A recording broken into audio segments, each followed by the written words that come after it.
जैसे आप सभी बच्चे को पता है कि आपका फाइनल बोर्ड परीक्षा स्टार्ट हो चुका है और 7 तारीख को केमिस्ट्री का पेपर होने वाला है। तो अगर आप लोग 7 तारीख को केमिस्ट्री का पेपर देने जा रहे हैं तो ये क्लास आप सभी के लिए काफ़ी ज़्यादा महत्वपूर्ण है, क्योंकि इस क्लास में हम लोग क्लास 12th का जो केमिस्ट्री है 7 तारीख को पेपर होने वाला है, उसके लिए महत्वपूर्ण सब्जेक्टिव क्वेश्चन पढ़ने वाले हैं और पूरा का पूरा क्वेश्चन सब्जेक्टिव इसी वीडियो से लड़ने वाला है। 20 शॉर्ट टाइप क्वेश्चन पूछेगा, 10 बनाना है, 10 इसी वीडियो से लड़ जाएगा। तो आप लोग इस क्लास को शुरू से लेकर अंत तक देखिएगा। इस क्लास का एक एक सब्जेक्टिव क्वेश्चन याद कर लीजिएगा और बहुत सारे बच्चे जो होंगे इनको सारा का सारा सब्जेक्टिव क्वेश्चन याद होगा, तो एक बार रिवीजन कर लीजिएगा। और बहुत सारे ऐसे बच्चे होंगे जिनको इनमें से कुछ क्वेश्चन याद नहीं होगा, उसको आप लोग क्या करिएगा, जल्दी से याद कर लीजिएगा। उम्मीद है कि पूरा का पूरा सब्जेक्टिव क्वेश्चन इसी वीडियो से लड़ेगा। तो चलिए हम लोग क्लास को शुरू करते हैं बिना किसी देरी के, ठीक है। जितने भी सारे बच्चे हैं चैनल पे पहली बार आए हुए हैं, फटाफट से आप लोग चैनल को सब्सक्राइब करके बेल नोटिफिकेशन को क्या करिए, ऑल पे दबा दीजिए। वीडियो को लाइक नहीं किए हैं, फटाफट से आप लोग वीडियो को लाइक कर दीजिएगा। और जो भी बच्चे व्हाट्सएप ग्रुप में नहीं ज्वाइन है तो नंबर नोट कीजिए मेरा 9135742024, ठीक है, यानी 9135742024। आप इस पे व्हाट्सएप मैसेज करिए और जल्दी से जल्दी क्या करिए, व्हाट्सएप ग्रुप में भी आप ज्वाइन हो जाइए और ये सब्जेक्टिव क्वेश्चन देख के जाइएगा।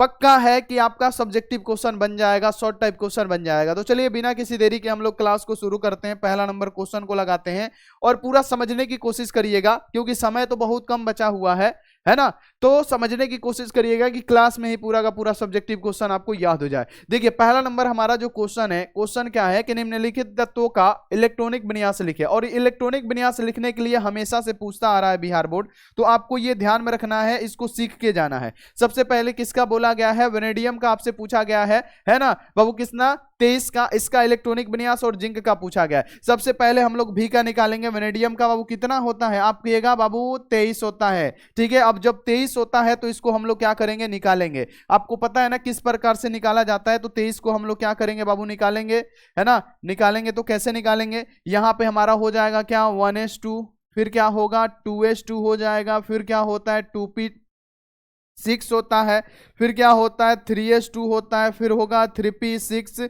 फिर 3d क्या होगा 3d3 होगा, है ना। क्या होगा बाबू 3d3 होगा और 4s क्या हो जाएगा 2 हो जाएगा। गिनती करिए तो 2 2 4 4 6 10 10 2 12 12 6 18 18 2 20 20 3 23, यानी ये क्या हो गया बाबू, हमारा इलेक्ट्रॉनिक विन्यास निकल गया। किसका, तो वेनेडियम का हमारा क्या हुआ बाबू, इलेक्ट्रॉनिक विन्यास निकल गया। अब आप चाहते हैं तो इसको संक्षेप में भी निकाल सकते हैं। संक्षेप में निकालने के लिए हमने आपको बताया है कि अगर ये 23 है तो इसको संक्षेप में आप किस प्रकार से निकाल सकते हैं। ये सारी चीजें हमने आपको पहले भी पढ़ा रखा है और आज भी हम आपको पढ़ाएंगे, क्योंकि एग्जाम आपका नजदीक है। डायरेक्ट हम लोग लिखेंगे क्या, 18 तक को क्या लिखते हैं, आर्गन 18, ठीक है। उसके बाद से क्या लिखेंगे 3d3 लिखेंगे, फिर क्या लिखेंगे 4s2 लिखेंगे। तो ये हमारा किस चीज में निकल गया बाबू, तो ये हमारा संक्षेप में निकल गया। तो संक्षेप में भी लिख दीजिएगा अगर ये क्वेश्चन आएगा तो। अब बाबू बारी आता है जिंक का। किसका आता है, जिंक का। हम जिंक का यहां पे लिख देते हैं, जिंक का कितना होता है बाबू, तो जिंक का कहिएगा 30 होता है। 30 का इलेक्ट्रॉनिक विन्यास आप कैसे निकालिएगा, फटाफट से बताइए कि 30 का इलेक्ट्रॉनिक विन्यास आप कैसे निकालिएगा। तो 30 का इलेक्ट्रॉनिक विन्यास सारा चीज हमने सिखा दिया है। आप लिखिएगा पहले क्या होता है 1s2, फिर क्या होगा 2s2 होगा, फिर क्या होगा 2p6 होगा, फिर क्या होगा 3s2 होगा, फिर क्या होगा 3p6 होगा, फिर क्या होगा 3d10 होगा और 4s2 होगा। अब गिनती कर लीजिए, अगर विश्वास नहीं है तो बाबू एक बार गिनती कर लीजिए। तो 2 2 4 4 6 10 10 2 12 12 6 18 18 को 10 को 28 को 28 को 2 को 30 को, यानी ये जिंक का निकल गया। अगर आप संक्षेप में निकालना चाहते हैं तो बाबू जिंक का संक्षेप में कैसे निकालेंगे, तो जिंक का आपको पता है ना, जिंक का कितना होता है 30 होता है। तो जब जिंक का 30 होता है तो इसका संक्षेप में हम लोग किस प्रकार से निकालने वाले हैं, यहां पे आप लोग ध्यान में रखिएगा। डायरेक्ट हम लोग क्या करते हैं, आर्गन तक को लिख देते हैं 18, यानी आर्गन 18, और फिर क्या होगा, फिर हो जाएगा हमारा 3d10, हो जाएगा 4s2। तो यहां पे हमने क्या किया, संक्षेप में भी निकाल दिया। और समझने की कोशिश करिए, बनाने की कोशिश करिए, याद करने की कोशिश करिए, है ना, ताकि आपको ज्यादा से ज्यादा प्रेशर ना पड़े एग्जाम में। और उम्मीद है कि पूरा का पूरा सब्जेक्टिव क्वेश्चन यहीं से बनने वाला है। जिस प्रकार से फिजिक्स, केमिस्ट्री, बायोलॉजी, इंग्लिश में हमने धमाल मचाया हुआ है, उसी प्रकार से केमिस्ट्री में भी धमाल मचने वाला है। और 6 बजे से महा मैराथन हम लोग का केमिस्ट्री का क्लास होगा और पूरा का पूरा क्वेश्चन उसी में से बनेगा। अब देखिए क्वेश्चन दूसरा नंबर क्या है बाबू, क्वेश्चन को पढ़ने की कोशिश करिए कि संक्रमण तत्वों में परिवर्तनशील ऑक्सीकरण अवस्था क्यों होती है ना। यानी जितने भी संक्रमण तत्व होते हैं वो परिवर्तनशील ऑक्सीकरण अवस्था क्यों दर्शाता है? क्योंकि संक्रमण तत्वों का जो इलेक्ट्रॉनिक विन्यास होता है ना, क्या होता है, n-1 होता है, यानी बाहर वाला से को अंदर वाला कक्षा में होता है, फिर डी में जाता है, डी में 1 से लेके 10 गो इलेक्ट्रॉन, और यहां पे याद रखना है कि s में क्या होता है, 1 से 2 गो इलेक्ट्रॉन जाता है। यही कारण है कि क्या करता है बाबू, कि क्या करता है, परिवर्तनशील ऑक्सीकरण अवस्था दर्शाता है। और जैसे आपको यह भी कॉन्सेप्ट हमने सिखा दिया है कि अगर आपका बोलेगा डी ऑर्बिटल में या तो 1 इलेक्ट्रॉन या तो बाबू 9 इलेक्ट्रॉन, यानी 1 से लेके अगर आपके डी ऑर्बिटल में 9 गो इलेक्ट्रॉन आते हैं, डी में क्या आता है, 1 से लेके 9 गो इलेक्ट्रॉन आता है, तो इसको हम लोग क्या कहते हैं बाबू, अयुग्मित कहते हैं। क्या कहते हैं, याद रखिएगा, इसको क्या कहते हैं, अयुग्मित। और अयुग्मित है ना बाबू, इसको क्या कहते हैं, अयुग्मित, ध्यान में रखना है, इसे क्या कहते हैं, अयुग्मित। और अयुग्मित क्या बनाता है बाबू, अनुचुंबकीय। क्या बनाता है, कौन सा गुण दर्शाता है, तो बाबू ध्यान में रखना है, अनुचुंबकीय। कौन सा गुण दर्शाता है, अयुग्मित, अनुचुंबकीय गुण दर्शाता है। साथ में बाबू ये क्या बनाता है, रंगीन आयन का निर्माण करता है, रंगीन आयन का निर्माण करता है। इससे बाबू कॉन्सेप्ट से ऑब्जेक्टिव सब्जेक्टिव पूरा का पूरा आपका बनने वाला है, तो ये आपको ध्यान में रखना है, ये याद रखिएगा। अगर डी ऑर्बिटल में या तो बाबू 1 गो इलेक्ट्रॉन हो, 2 गो इलेक्ट्रॉन हो, 3 गो इलेक्ट्रॉन हो, यानी 1 से लेके अगर 9 गो इलेक्ट्रॉन हो, तो इसे कहेंगे हम लोग अयुग्मित। अयुग्मित अनुचुंबकीय गुण दर्शाता है, साथ में रंगीन आयन का निर्माण करता है, ये आपको याद रखना है। यानी क्वेश्चन है कि संक्रमण तत्वों में परिवर्तनशील ऑक्सीकरण अवस्था क्यों होती है, तो बाबू क्यों होता है, क्योंकि आप लिखिएगा कि संक्रमण तत्वों में परिवर्तनशील ऑक्सीकरण अवस्था क्यों होती है। इसका कारण यह है क्योंकि उनके संयोजकता इलेक्ट्रॉन 2 अलग अलग कक्षाओं में जाते हैं, यानी n-1 इंटू डी में भी, डी में 1 से लेके 10 तक, और ns में कितना, 1 से लेके 2 तक जाते हैं, है ना। कक्षाओं में संक्रमण तत्व भिन्न भिन्न ऑक्सीकरण अवस्था प्रदर्शित करते हैं, यह आपको पता है। जैसे आपको पता है कि आपका स्कैंडियम क्या है ना, स्कैंडियम क्या है, स्कैंडियम कितना होता है, आप कहिएगा 21 होता है। अगर हम बात करें स्कैंडियम कितना होता है, 21, ये क्या है आपका, आप कहेगा संक्रमण तत्व। कैसे, क्योंकि देखिए यहां पे अगर हम इसका इलेक्ट्रॉनिक विन्यास निकालें तो आर्गन 18 हो जाएगा, और 3d1 होगा, और 4s क्या होगा, 2 हो जाएगा। इसमें डी ऑर्बिटल में बाबू आप देखिए 1 इलेक्ट्रॉन है, तो 1 इलेक्ट्रॉन है तो क्या होगा, ये अयुग्मित होगा, संक्रमण तत्व दर्शाएगा। अगर हम बात करें कॉपर का क्योंकि ज्यादा पूछा जाता है, तो कॉपर का कितना हो गया, 29। अगर हम निकाले इसका संक्षेप में तो क्या होगा, आर्गन का डायरेक्ट हम 18 लिखेंगे, फिर क्या लिखेंगे 3d यहां पे 10, आप 4s क्या लिखेंगे, 1 लिखेंगे। बाबू इसमें भी देखिए 3d 10 है, लेकिन क्या होता है बाबू, ध्यान रखना है, ये भी संक्रमण तत्व तो होता है, लेकिन क्या होता है कि इसमें अपवाद होता है। इसका कारण जानते हैं क्या, कि इसके पास 2 गो इलेक्ट्रॉन होता है ना, तो ये क्या करता है कि अपना 1 गो इलेक्ट्रॉन इसको दे देता है। क्या करता है, अपना 1 गो इलेक्ट्रॉन दे देता है, तो इसमें स्टार लगा के अपवाद लिखा जाता है। क्या, स्टार लगा के अपवाद लिखा जाता है, ये आपको ध्यान में रखना है। क्या, स्टार लगा के अपवाद लिखा जाता है। लेकिन वही अगर आप दूसरा बात करिएगा तो दूसरा भी होता है, ठीक है। तो ये आप लोग ध्यान में रखिएगा। इतना सारा चीज आपको क्लियर हो गया। अगर पूछेगा संक्रमण तत्व परिवर्तनशील ऑक्सीकरण अवस्था दर्शाता है, इसका कारण क्या है, तो संक्रमण तत्व के जो बाबू याद रखना इलेक्ट्रॉन होते हैं ना, 2 अलग अलग कक्षाओं में जाते हैं, n-1 इंटू डी में और ns में भी जाते हैं, ठीक है। तो ये आपको ध्यान में रखना। अगला क्वेश्चन, ये देखिए क्वेश्चन कि प्रथम कोटि की अभिक्रिया का वेग स्थिरांक अगर इतना दिया हुआ है तो अभिक्रिया का अर्ध आयु क्या होगा। बाबू याद रखना है कि वेग स्थिरांक का मतलब क्या, k इक्वल टू कितना दिया हुआ है, तो देख लीजिए 0.000 है ना, 3 गो 0 है ना, अब 5 और यहां पे क्या लिखा हुआ है, मिनट इनवर्स दिया हुआ है। जैसे जैसे कहेगा ना बाबू वैसे वैसे करेंगे, थोड़ा सा टाइम दीजिए, आपका पूरा शॉर्ट टाइप क्वेश्चन हम बना दे रहे हैं। यहीं पे आपका पूरा का पूरा क्वेश्चन मैच करेगा, कल के एग्जाम में जाइएगा आप गर्दा उड़ा के आएगा। इसकी अभिक्रिया का क्या पूछा गया है कि अर्ध आयु निकाले। अर्ध आयु का मतलब क्या होता है, टी हाफ इक्वल टू क्या होगा, ये आपसे पूछा गया है। बाबू एक फॉर्मूला हमने आपको पढ़ाया था, वो फॉर्मूला क्या था कि टी हाफ यानी अर्ध आयु, टी हाफ इक्वल टू क्या होता है, टी हाफ इक्वल टू क्या होता है, आप कहिएगा 0.693 बटे में क्या होता है, के होता है। ये फॉर्मूला होता है जो कि हमने आपको पढ़ा रखा है। अरे बाबू इसी फॉर्मूला पे मान रख दीजिए ना, यानी यहाँ पे अगर आप टी हाफ का मान रख रहे हैं तो टी हाफ इक्वल टू क्या होगा, ऊपर में लिख दीजिएगा 0.693, अब बटे में के का वैल्यू कितना है, तो 0.000 और यहाँ पे क्या है 5 मिनट इनवर्स है। 5 क्या है, मिनट इनवर्स है, तो बाबू 5 हम लोग मिनट इनवर्स नहीं लिखते हैं, क्योंकि यहां पे लिखेंगे तो समय भी लगेगा, और बाबू यहां पे क्या होगा आप लिख लीजिएगा, यानी जब हम इसको कटाएंगे ना तो यहां पे हमारा जो टी हाफ होगा, टी हाफ का वैल्यू कितना आएगा, ये आएगा 1386,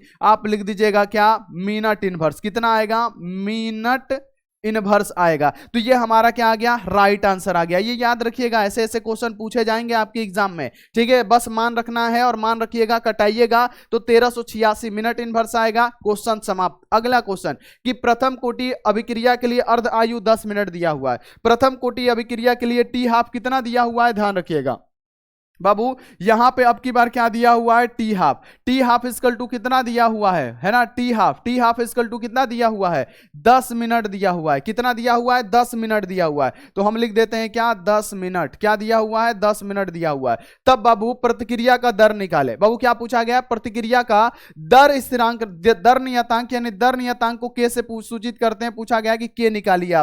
आपसे क्या बोला गया है कि ये वाला निकालिए। क्या कहा गया है कि ये निकालिए। ये दे रखा है बाबू। आपको फॉर्मूला अभी हमने जस्ट बताया कि अगर आपको प्रथम कोटि अभिक्रिया के लिए पूछेगा तो टी हाफ का मान कितना होता है, तो आप कहेगा 0. बाबू कितना, 0.693 बटे में क्या होता है के। अब हमको क्या करना है, के का वैल्यू निकालना है। तो के इधर क्या कर रहा है, भाग कर रहा है, इधर आके गुणा करेगा और ये गुणा करेगा, इधर आके भाग करेगा। यानी के का मान निकालेंगे तो टी हाफ क्या होगा, इधर चला जाएगा। यानी हम यहाँ पे लिख सकते हैं कि बाबू यहाँ पे अगर हम के का वैल्यू निकालें तो के इक्वल टू क्या होगा, इधर हो जाएगा 0.693 अब बटे में क्या होगा, तो इधर हो जाएगा टी हाफ। ठीक है, इधर क्या हो जाएगा, टी हाफ आ जाएगा। अब हम लोग क्या करेंगे, अब मान रख देते हैं। बिल्कुल इजी तरीके से हम लोग क्या करते हैं, मान रख देते हैं। अब यहां पे क्या है बच्चों, के है तो के है, इक्वल टू है तो हमारा इक्वल टू है। अब ऊपर में क्या है, 0.693 है तो 693 अब बटे में टी हाफ का वैल्यू कितना दिया हुआ है, 10 मिनट दिया हुआ है। किसमें दिया हुआ है, 10 मिनट में दिया हुआ है। तो 10 मिनट हम लोग क्या करेंगे, लिख देंगे।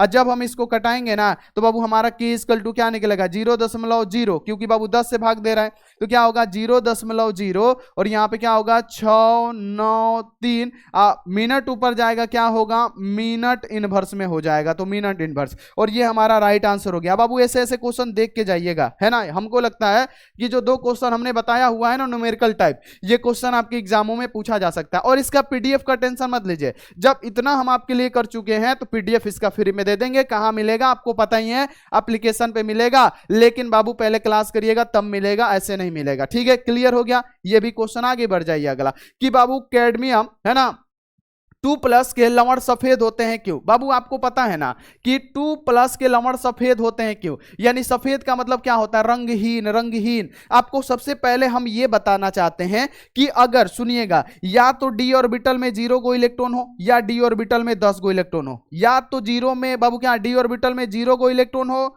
या डी ऑर्बिटल में पूरा का पूरा 10 गो इलेक्ट्रॉन हो, तब इसे हम लोग कहते हैं कि ये वाला चीज क्या है, युग्मित है। क्या है बाबू, युग्मित है। और युग्मित इलेक्ट्रॉन क्या दर्शाता है, याद रखिएगा प्रतिचुंबकीय गुण दर्शाता है।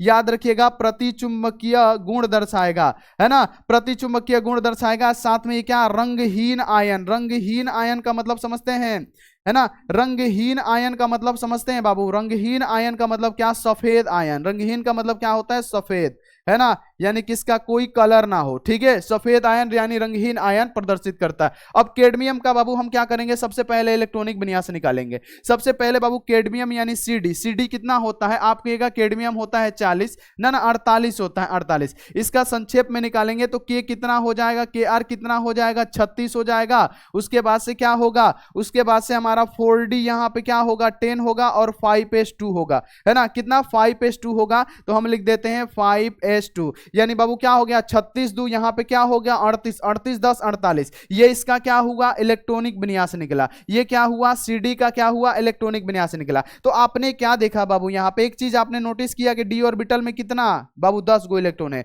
तो हमने क्या कहा कि अगर डी में या तो 0 गो इलेक्ट्रॉन हो या तो डी में 10 गो इलेक्ट्रॉन हो, तो ये क्या होता है बाबू, रंगहीन आयन यानी सफेद आयन का निर्माण करता है। तो आप इसका आंसर कैसे लिखेंगे कि CD2+ ऑक्सीकरण अवस्था में लवण बनाता है, क्योंकि CD2+ में क्या होता है, 4D10 होता है। क्या होता है, 4D10, यानी डी ऑर्बिटल में 10 गो इलेक्ट्रॉन पूरी तरह से क्या होता है, भरा हुआ होता है। यानी डी उपकोष इसका क्या होगा, पूरा भरा होगा। अब ये भी हम आपको समझा देते हैं कि डी ऑर्बिटल में कक्षों की संख्या कितनी होती है। तो आप कहेगा गुरुजी डी ऑर्बिटल में कक्ष कितने होते हैं, 5 गो कक्ष होते हैं। हमने क्या किया, 5 गो कक्ष बना लिया। कौ गो इलेक्ट्रॉन भरे जाते हैं, ये भी आपको पता होगा कि 10 गो। अधिक है, इसमें पूरा का पूरा डी में 10 गो इलेक्ट्रॉन भरा है। तो 1 electron, 2 electron, 3 electron, electron, 4 electron, 5, 6, 7, 8, 9, 10, 10 के 10 पूरा का पूरा क्या हुआ है, भरा हुआ है, पूरा का पूरा क्या हुआ है, भरा हुआ है। जब पूरा का पूरा भरा हुआ है तो ये युग्मित माना जाएगा। अब जब युग्मित होगा तो क्या होगा, सफेद यानी क्या होगा बाबू, याद रखना, रंगहीन आयन का निर्माण करेगा,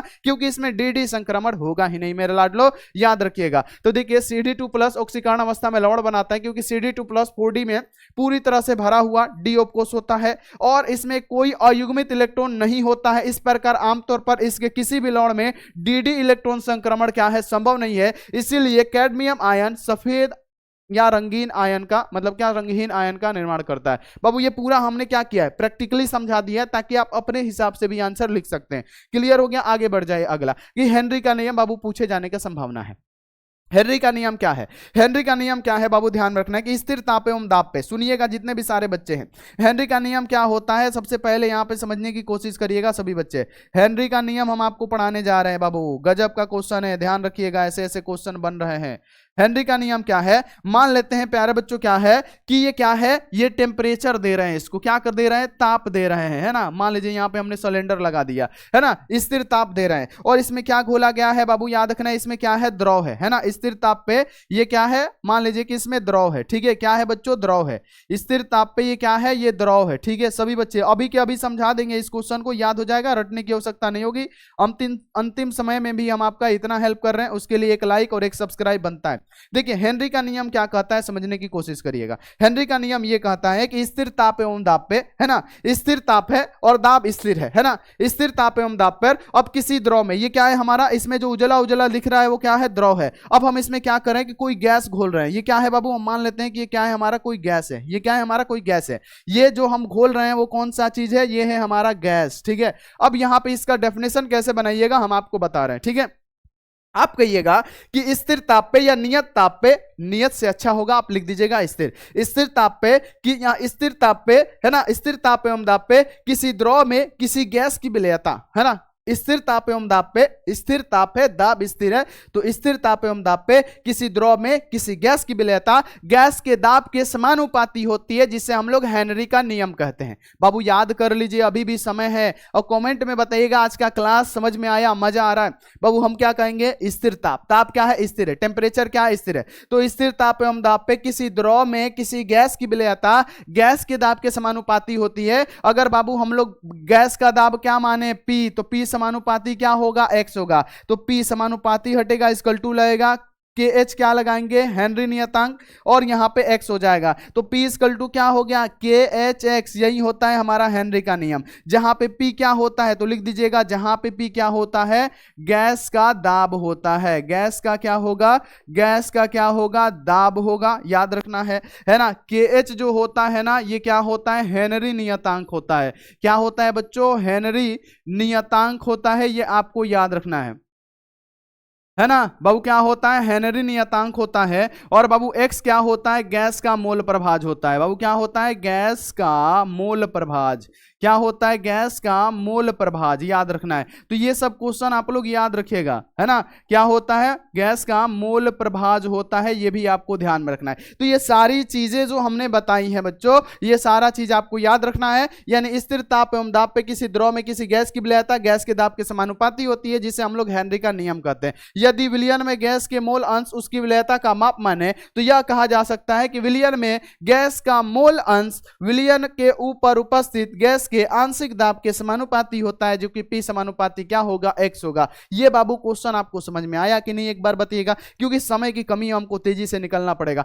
हैलोजन परिवार के कौन कौन से सदस्य हैं बाबू, क्वेश्चन देखिए, कई बार क्वेश्चन पूछा गया। हैलोजन परिवार का मतलब क्या, वर्ग 17 को, है ना, याद रखना है कि अगर पूछेगा कि हैलोजन कौन सा है तो वर्ग 17 को, है ना, वर्ग 17 को हम लोग क्या कहते हैं, हैलोजन परिवार कहते हैं, जिसमें क्या आता है, फ्लोरीन आता है, क्लोरीन आता है, फिर क्या आता है, ब्रोमीन आता है, आयोडीन आता है, एस्टेटीन आता है, लेकिन उसको लिखेंगे नहीं क्योंकि रेडियो एक्टिव हो जाता है। तो आप साफ साफ लिख दीजिएगा कि फ्लोरीन, क्लोरीन, ब्रोमीन, आयोडीन ये सभी तत्व एक ही परिवार के सदस्य हैं। इन सभी तत्वों को सम्मिलित को हम लोग क्या कहते हैं, हैलोजन परिवार कहते हैं। हो गया, राइट आंसर हो गया। बस आगे बढ़ जाइए बाबू, ये क्वेश्चन बहुत इंपॉर्टेंट है, MVBI है कि आप सोचिएगा कि ये क्वेश्चन ना पूछे तो हो सकता है कि बाबू ये क्वेश्चन हूबहू छप जाए कि प्रमाणित करे कि प्रथम कोटि अभिक्रिया का अर्ध जीवन काल प्रारंभिक सांद्रता पर निर्भर करता ही नहीं है।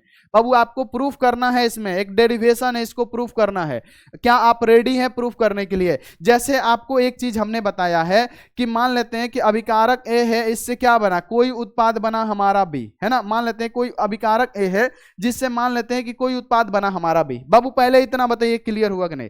मान लेते हैं कि कोई अभिकारक है, अभिकारक से क्या बना, उत्पाद बना हमारा बी। तो बाबू मान लेते हैं कि हम क्या कर रहे हैं कि दूध चीनी चाय पत्ती से हम चाय बनाने की कोशिश कर रहे हैं। मान लेते हैं कि हमारा ए क्या है, दूध चीनी चाय पत्ती है, और बी क्या है, हमारा चाय बन रहा है, यानी दूध चीनी चाय पत्ती से हमारा चाय बन रहा है। तो बाबू आपको पता होगा कि अगर इसमें टी नोट जीरो होगा, यानी टी समय कुछ भी नहीं होगा, तो ये जो हमारा प्रारंभिक सांद्रता होगा ये भी क्या होगा, हमारा जीरो होगा, है ना। यानी प्रारंभिक सांद्रता जीरो होगा। आप कहिएगा गुरुजी ये आप क्या कर रहे हैं, यानी जब तक आप उसको बनाना स्टार्ट नहीं करिएगा तो क्या हमारा चाय बनेगा, है ना। जब समय जीरो रहेगा, जब हम चाय अभी बना ही नहीं रहे हैं, तो बाबू क्या उसमें बाबू कुछ बनेगा, तो नहीं। तो बाबू वो वैसा का वैसा ही रहेगा। यानी जब समय जीरो रहेगा तो अभिकारक भी क्या रहेगा, एकदम उसी प्रकार से रहेगा, प्रारंभिक सांद्रता हमारा जीरो रहेगा। लेकिन कुछ समय हो जाएगा, यानी कुछ समय हो जाएगा तो क्या होगा बाबू, याद रखना है कि ये क्या होगा, ए हो जाएगा, है ना। यानी कुछ समय बीतेगा तो ये ए हो जाएगा। लेकिन जैसे ही हाफ होगा, याद रखना है, जैसे ही आधा समय बीतेगा,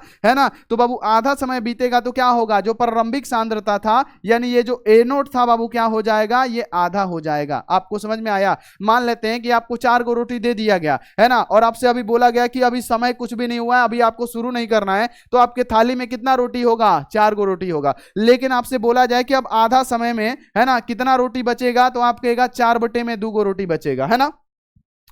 यानी 4/2 गो रोटी बचेगा। तो वही हमने क्या किया है कि प्रारंभिक सांद्रता को क्या कर दिया है, आधा। यानी जब आधा समय आधा रहेगा तो प्रारंभिक सांद्रता भी क्या होगा बाबू, आधा रहेगा। ये आपको याद रखना है। यानी यहां पे हमको एक चीज यहां पे कंफर्म हो गया बाबू कि यहां पे सभी बच्चे ध्यान में रखिएगा, एक चीज हमको क्या कंफर्म हो गया कि हम लोग क्या लिखेंगे, टी अगर जहां रहेगा वहां पे हमको लिखना है टी हाफ, है ना। क्या लिखना है बाबू, टी हाफ लिखना है, ठीक है। और जहां पे बाबू ए रहे तो ए इक्वल टू क्या लिखना है बाबू, ध्यान में रखना है ना। ए रहे तो वहां पे लिखना है ए नोट बटे में 2, ये याद रखिएगा। जहां पे बाबू टी रहे तो वहां पे टी हाफ, और जहां पे बाबू ध्यान में रखिएगा ए रहे तो वहां पे क्या लिखना है, ए नोट बटे में 2। अब आपको फॉर्मूला तो पता ही है, फॉर्मूला के मामला में तो आप बहुत तेज हैं ही, हमको पता ही है, क्योंकि अगर आप पहले से पढ़ते हैं तो आपको ये सब क्वेश्चन बनाने में थोड़ा भी तकलीफ नहीं होना चाहिए, ठीक है। जैसे आपको पता ही है कि इसका फॉर्मूला क्या होता है, के इक्वल टू क्या होता है, 2.303 बटे में क्या होता है प्यारे बच्चों, टी हाफ होता है ना। बटे में क्या होता है, टी हाफ होता है ना। बटे में क्या होता है बाबू, ध्यान में रखना है, बटे में हमारा हो जाएगा टी हाफ। तो हम लोग क्या लिखेंगे, टी हाफ लिखेंगे। इनटू क्या होता है, इनटू होता है लॉग, यहां पे ध्यान में रखना है, लॉग हमारा ए नोट बटे में ए होता है, ए नोट बटे में क्या होगा, लॉग हमारा क्या होगा, ये फॉर्मूला होता है ना। प्रारंभिक सांद्रता बटे में क्या होगा, ए होगा, ठीक है। अब बाबू हमको क्या करना है, अरे बउआ यहाँ पे टी ना होगा, अब हम लोग टी के जगह पे क्या रखेंगे, टी हाफ रखेंगे, ए के जगह पे ए नोट बाई 2 रखेंगे। अब रखिए ना बाबू, यहाँ पे के इक्वल टू क्या होगा, के इक्वल टू क्या होगा, 2.303 बटे में क्या होगा, अब टी है तो टी के जगह पे क्या रखेंगे, टी हाफ का मान रखेंगे। टी के जगह पे टी हाफ का मान, ए के जगह पे ए नोट बटे में 2, इनटू है तो इनटू, अब यहाँ पे लॉग है बच्चों तो लॉग, अब यहाँ पे ए नोट को हमको कुछ चेंज नहीं ना करना है, ए नोट का ए नोट रहेगा, लेकिन ए के जगह पे क्या रखना, ए नोट बटे में 2 रखना है। हम यहाँ पे क्या कर देंगे, लाड लो ए नोट बटे में क्या कर देंगे, 2 कर देंगे। अब जो भी कटने वाला चीज है हम उसको कैसे रोक सकते हैं, ए नोट से ए नोट भाई कहेंगे कैंसिल, और 2 ऊपर चला जाएगा। यानी बाबू यहाँ पे के इक्वल टू क्या होगा, 2 क्या हो जाएगा, 303 बटे में क्या होगा, टी हाफ हो जाएगा, बटे में क्या हो जाएगा, टी हाफ हो जाएगा, इनटू क्या होगा लॉग, और इधर क्या बचेगा, 2 बचेगा। अब लॉग 2 का आपको मान रखना पड़ेगा बाबू, डेरिवेशन है, ये डेरिवेशन है, ध्यान में रखना है। आप ही लोग करते हैं गुरुजी डेरिवेशन, चलिए आज के क्लास में, इंपोर्टेंट क्लास में डेरिवेशन ही हो रहा है ना। तो के इक्वल टू क्या होगा आपको पता है ना, सभी बच्चे ध्यान में रखिएगा। अब हम लोग को टी हाफ का मान निकालना है, तो हम क्या करेंगे, टी हाफ इधर भेजेंगे तो हमारा क्या होगा, टी हाफ हो जाएगा, और टी हाफ इक्वल टू क्या होगा, इधर हो हो जाएगा 2.303, अब बटे में यहाँ पे क्या आ जाएगा, के आ जाएगा, इंटू यहाँ पे लॉग है तो लॉग, और log 2 का मान ही हम डायरेक्ट क्यों ना रख दे, log 2 का हम मान ही क्यों ना रख दे, आप बताइए, डायरेक्ट रख देना, 0.301 होता है, हम मान ही रख देते हैं, 0. क्या होगा 301 हो जाएगा। फिर हम लोग अगर टी हाफ का वैल्यू निकालेंगे बाबू, अगर हम लोग क्या करेंगे टी हाफ का वैल्यू निकालेंगे तो क्या हो जाएगा, तो ऊपर में बाबू जब हम गुणा करेंगे ना तो हो जाएगा 0.693 बटा में क्या होगा के। ये है क्या बाबू प्रथम कोटि अभिक्रिया के लिए अर्ध जीवन काल, क्या ये प्रारंभिक सांद्रता पे निर्भर किया, आप कहिएगा नहीं किया, यही वाला फॉर्मूला से ना अभी हमने क्वेश्चन सॉल्व किया था बाबू, टी हाफ इक्वल टू 0.693 बटे में के, ये आपको याद रखना है। कैसा लगा हमारा पढ़ाई, अच्छा लगा ना, कमजोर स्टूडेंट को भी समझा देते हैं हम। अगला क्वेश्चन है NH3 का क्वथनांक pH3 से ज्यादा होता है। सबसे पहली बात, उतना समय नहीं है कि उतना एक्सप्लेन करें हम, लेकिन फिर भी आपको समझाने का पूरा प्रयास रहेगा मेरा। अगर क्वेश्चन है कि अमोनिया का क्वथनांक pH3 से ज्यादा होता है, इसका कारण क्या है, तो याद रखना है कि अमोनिया में हाइड्रोजन बॉन्ड पाया जाता है। याद रखिएगा कि जब हाइड्रोजन फ्लोरीन है ना, जब हाइड्रोजन फ्लोरीन ऑक्सीजन और नाइट्रोजन से, जब ये हाइड्रोजन, ध्यान में रखना है FON याद रखिएगा, ठीक है, जब ये हाइड्रोजन क्या करेगा, ध्यान रखिएगा, जब ये हाइड्रोजन फ्लोरीन से है ना और ऑक्सीजन से और नाइट्रोजन के साथ बॉन्ड बनाएगा, अगर ये हाइड्रोजन इन तीनों के साथ बॉन्ड बनाएगा तब उसे कहेंगे क्या हम लोग, हाइड्रोजन बॉन्ड। तो आप लोग को सामने दिख रहा होगा कि NH3 है, यहाँ पे N है तो N, हाइड्रोजन को गो है, 3 गो है, हमने क्या किया हाइड्रोजन 3 गो बना लिया, ठीक है, हमने हाइड्रोजन 3 बना लिया। फिर हम लोग अमोनिया का एक और अणु लेंगे, इधर हमने क्या किया हाइड्रोजन बना दिया, इधर हाइड्रोजन, क्योंकि NH3 होता है तो 3 गो हाइड्रोजन। तो बाबू एक बात बताइए हमसे, एक बात आप हमसे बताइए, ये हमसे बताने का एकदम पूरा कोशिश करिए कि बाबू जब ये हाइड्रोजन, सुनिएगा अब यहां पे ध्यान दीजिएगा, अब जब ये हाइड्रोजन बाबू क्या N के साथ बॉन्ड बनाएगा तो इस बॉन्ड का क्या नाम देंगे हम लोग, हम देंगे इस बॉन्ड का नाम क्या, हाइड्रोजन बॉन्ड। आप कहेंगे ना कि जब हाइड्रोजन N के साथ बॉन्ड बना रहा है तो क्या कहलाएगा, हाइड्रोजन बॉन्ड कहलाएगा। तो आपको साफ दिख रहा है कि इसमें हाइड्रोजन बॉन्ड बन रहा है, लेकिन pH3 में क्या होगा, जब बाबू हाइड्रोजन P के साथ बॉन्ड बनाएगा तो हम हाइड्रोजन बॉन्ड कहेंगे, नहीं, क्योंकि जब हाइड्रोजन फ्लोरीन ऑक्सीजन और नाइट्रोजन के साथ बॉन्ड बनाता है इसका नाम पड़ जाता है हाइड्रोजन बॉन्ड, हाइड्रोजन बॉन्ड, याद रखिएगा, है ना, इसका नाम क्या पड़ जाता है, हाइड्रोजन बॉन्ड। तो बाबू यहां पे याद रखना है कि इसमें क्या हो रहा है, इसमें हो रहा है कि NH3 में N के साथ बाबू हाइड्रोजन बॉन्ड बन रहा है, लेकिन बाबू क्या हो रहा है pH3 में एक P के साथ हाइड्रोजन बॉन्ड नहीं बन रहा है। तो इसका आंसर क्या लिखिएगा कि अमोनिया NH3 में हाइड्रोजन बॉन्ड पाया जाता है जबकि pH3 में हाइड्रोजन बॉन्ड नहीं पाया जाता है। कारण यही है कि अमोनिया का क्वथनांक क्या होगा, ज्यादा होगा pH3 से। क्वथनांक क्या होता है, बॉइलिंग पॉइंट, कोई भी तरल पदार्थ का एक निश्चित टेम्परेचर होता है जिसपे वो तरल पदार्थ उबलना स्टार्ट कर देता है, जिसे हम लोग क्या कहते हैं, जिसको हम लोग कहते हैं बाबू क्या, क्वथनांक। अगला कि बाबू कार्बिल एमीन अभिक्रिया, इसको पढ़ के जाइएगा, हम बोलेंगे इसको पढ़ के जाइएगा। कार्बिल एमीन अभिक्रिया क्या है, तो जब हम प्राथमिक एमीन की अभिक्रिया, सभी बच्चे सुनिएगा, RNH2, RNH2 का मतलब क्या हुआ, प्राथमिक एमीन। जब हम प्राथमिक एमीन की अभिक्रिया किसके साथ करते हैं, क्लोरोफॉर्म के साथ, CHCl3 यानी क्लोरोफॉर्म के साथ करते हैं बाबू। एल्कोहलिक KOH की उपस्थिति में जब हम इसकी अभिक्रिया कराते हैं, तो एल्कोहलिक KOH की उपस्थिति में जब हम इसकी अभिक्रिया कराते हैं बाबू, क्या होता है, सबसे पहले हमारा क्या बनता है, यहां पे याद रखना है, जितने भी सारे बच्चे हैं ध्यान में रखना है कि हमारा क्या बनता है, RNC बनता है, यानी बाबू याद रखना है आइसोसाइनाइड बनता है, प्लस 3 को क्या बनता है, KCl बनता है, अब प्लस 3 को क्या होता है, H2O बनता है, और इसी अभिक्रिया को क्या कहते हैं, कार्बिल एमीन अभिक्रिया कहते हैं। बाबू बहुत सारे बच्चे होंगे जिनको समझ में आ गया होगा, जो पुराने बच्चे होंगे तो उनको सब पता होगा, लेकिन नए बच्चों को कुछ नहीं पता होगा। चलिए अब हम आपको बताते हैं कि ये आखिर RNC कैसे आया, 3 को KCl कैसे आएगा, 3 को H2O कैसे आया, हम आपको बताते हैं। सबसे पहले यहां पे क्या है, R है तो R, इसके साथ यहां पे N जुड़ा है, N जोड़ देंगे, हाइड्रोजन कितना है, 2 गो, एगो हाइड्रोजन इधर, एगो हाइड्रोजन इधर, ठीक है बाबू। प्लस है तो प्लस, है ना, क्लोरोफॉर्म है तो क्लोरोफॉर्म में क्या है, कार्बन के साथ कहोगो 3 गो Cl, एगो हाइड्रोजन जुड़ा हुआ है, तो हम क्या करेंगे, यहां पे एगो Cl, यहां पे एगो Cl, ठीक है, यहां पे एगो Cl हो गया, चाहे यहां पे एगो H दे देते हैं, ठीक है, यहां पे एगो H दे देते हैं, और बाबू यहां पे एगो Cl और यहां पे क्या हो गया, एगो Cl, यानी C के साथ 3 गो Cl, C के साथ 3 गो Cl, तो C के के साथ 3 गो Cl, 1 2 3 गो, और एगो हाइड्रोजन है, एगो हाइड्रोजन हमने लिख दिया बाबू। अब यहाँ पे देखिए कौन सा खेला होने वाला है, ध्यान में रखिएगा। अब खेला क्या होगा यहाँ पे कि बाबू H पे प्लस होता है और Cl पे माइनस होता है, H पे प्लस Cl पे माइनस, है ना, H पे प्लस Cl पे माइनस। अब क्या करेगा, भौकाली मचाएगा। जिस प्रकार आस्क बोर्ड का भौकाली मच रहा है ना, उसी प्रकार से ये भी भौकाली मचाएगा। पहला HCl हमारा बन गया, लिख देंगे क्या, पहला HCl गुरुजी यहाँ पे बन गया। बाबू क्या कहेंगे कि पहला गुरुजी HCl बन गया, हम लिख देते हैं HCl बन गया पहला।